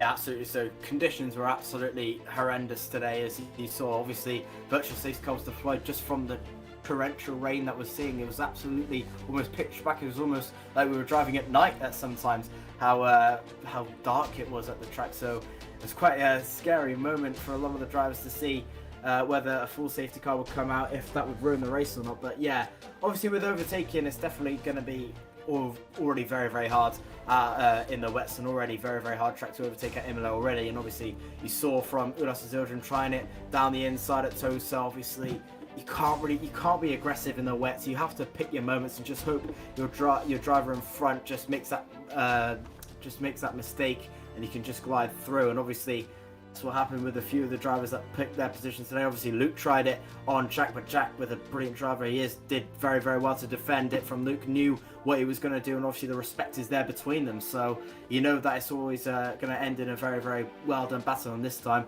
Jack just got the better of Luke in that one, and Jack came away with the P2 and Luke came away with the P3. But that's the way it is. And obviously Ulas will probably be thinking he probably shouldn't have gone for the move down the inside of Thomas Harvey either. But I think you're going to have to try and live those regrets as well. But you're going to have to learn from that from next week, and hopefully at Silverstone, obviously a few more overtaking opportunities. There are a few tight ones where you can make a move. Obviously Copse, very, very difficult to overtake, and obviously we've seen that in the past with a few incidences along the way. But yeah, there's definitely a learning curve there for Silverstone, just to try and maybe perfect your moves a little bit and just hope nothing bad happens in the race.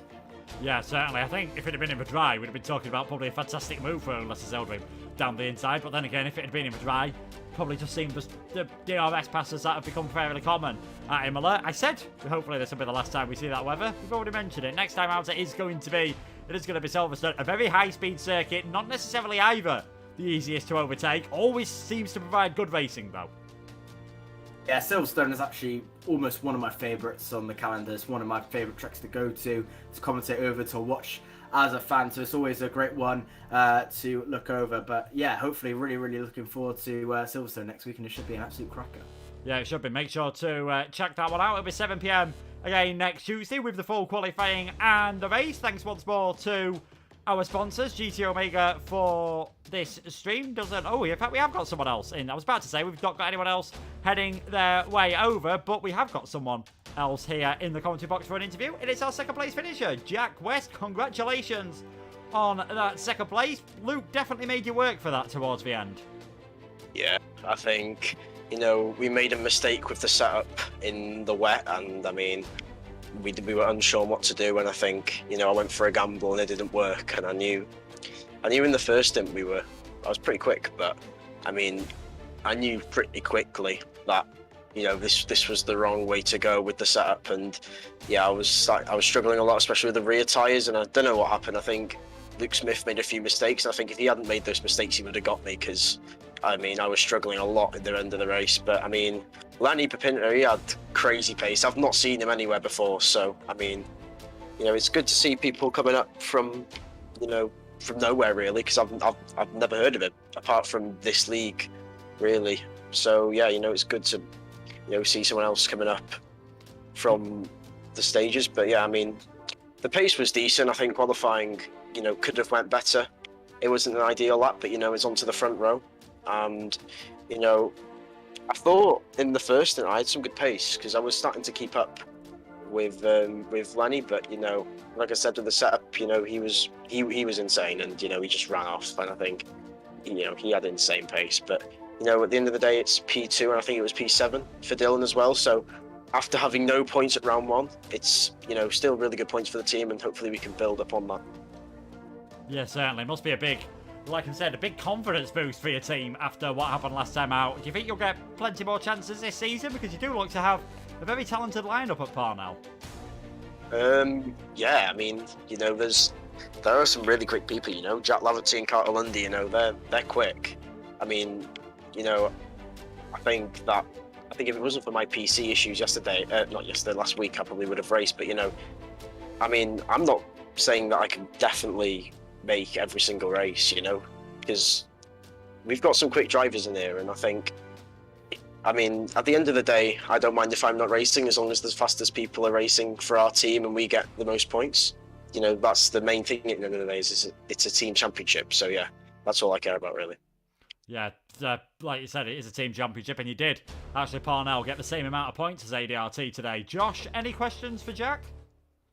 Jack, obviously, fantastic drive today on P2. Obviously, you weren't very happy after qualifying. Obviously, that P2 on paper looked pretty good to me. But yeah, fantastic drive from you. Obviously, going into this one, very, very heavy conditions. Were you ever sceptical about, did you think about a strategy on the wets? Did you ever do any practice with Liam and with the team for the wet strategies? No. I mean, you know, it was quite annoying when it was wet because we had 2 sessions, it was dry.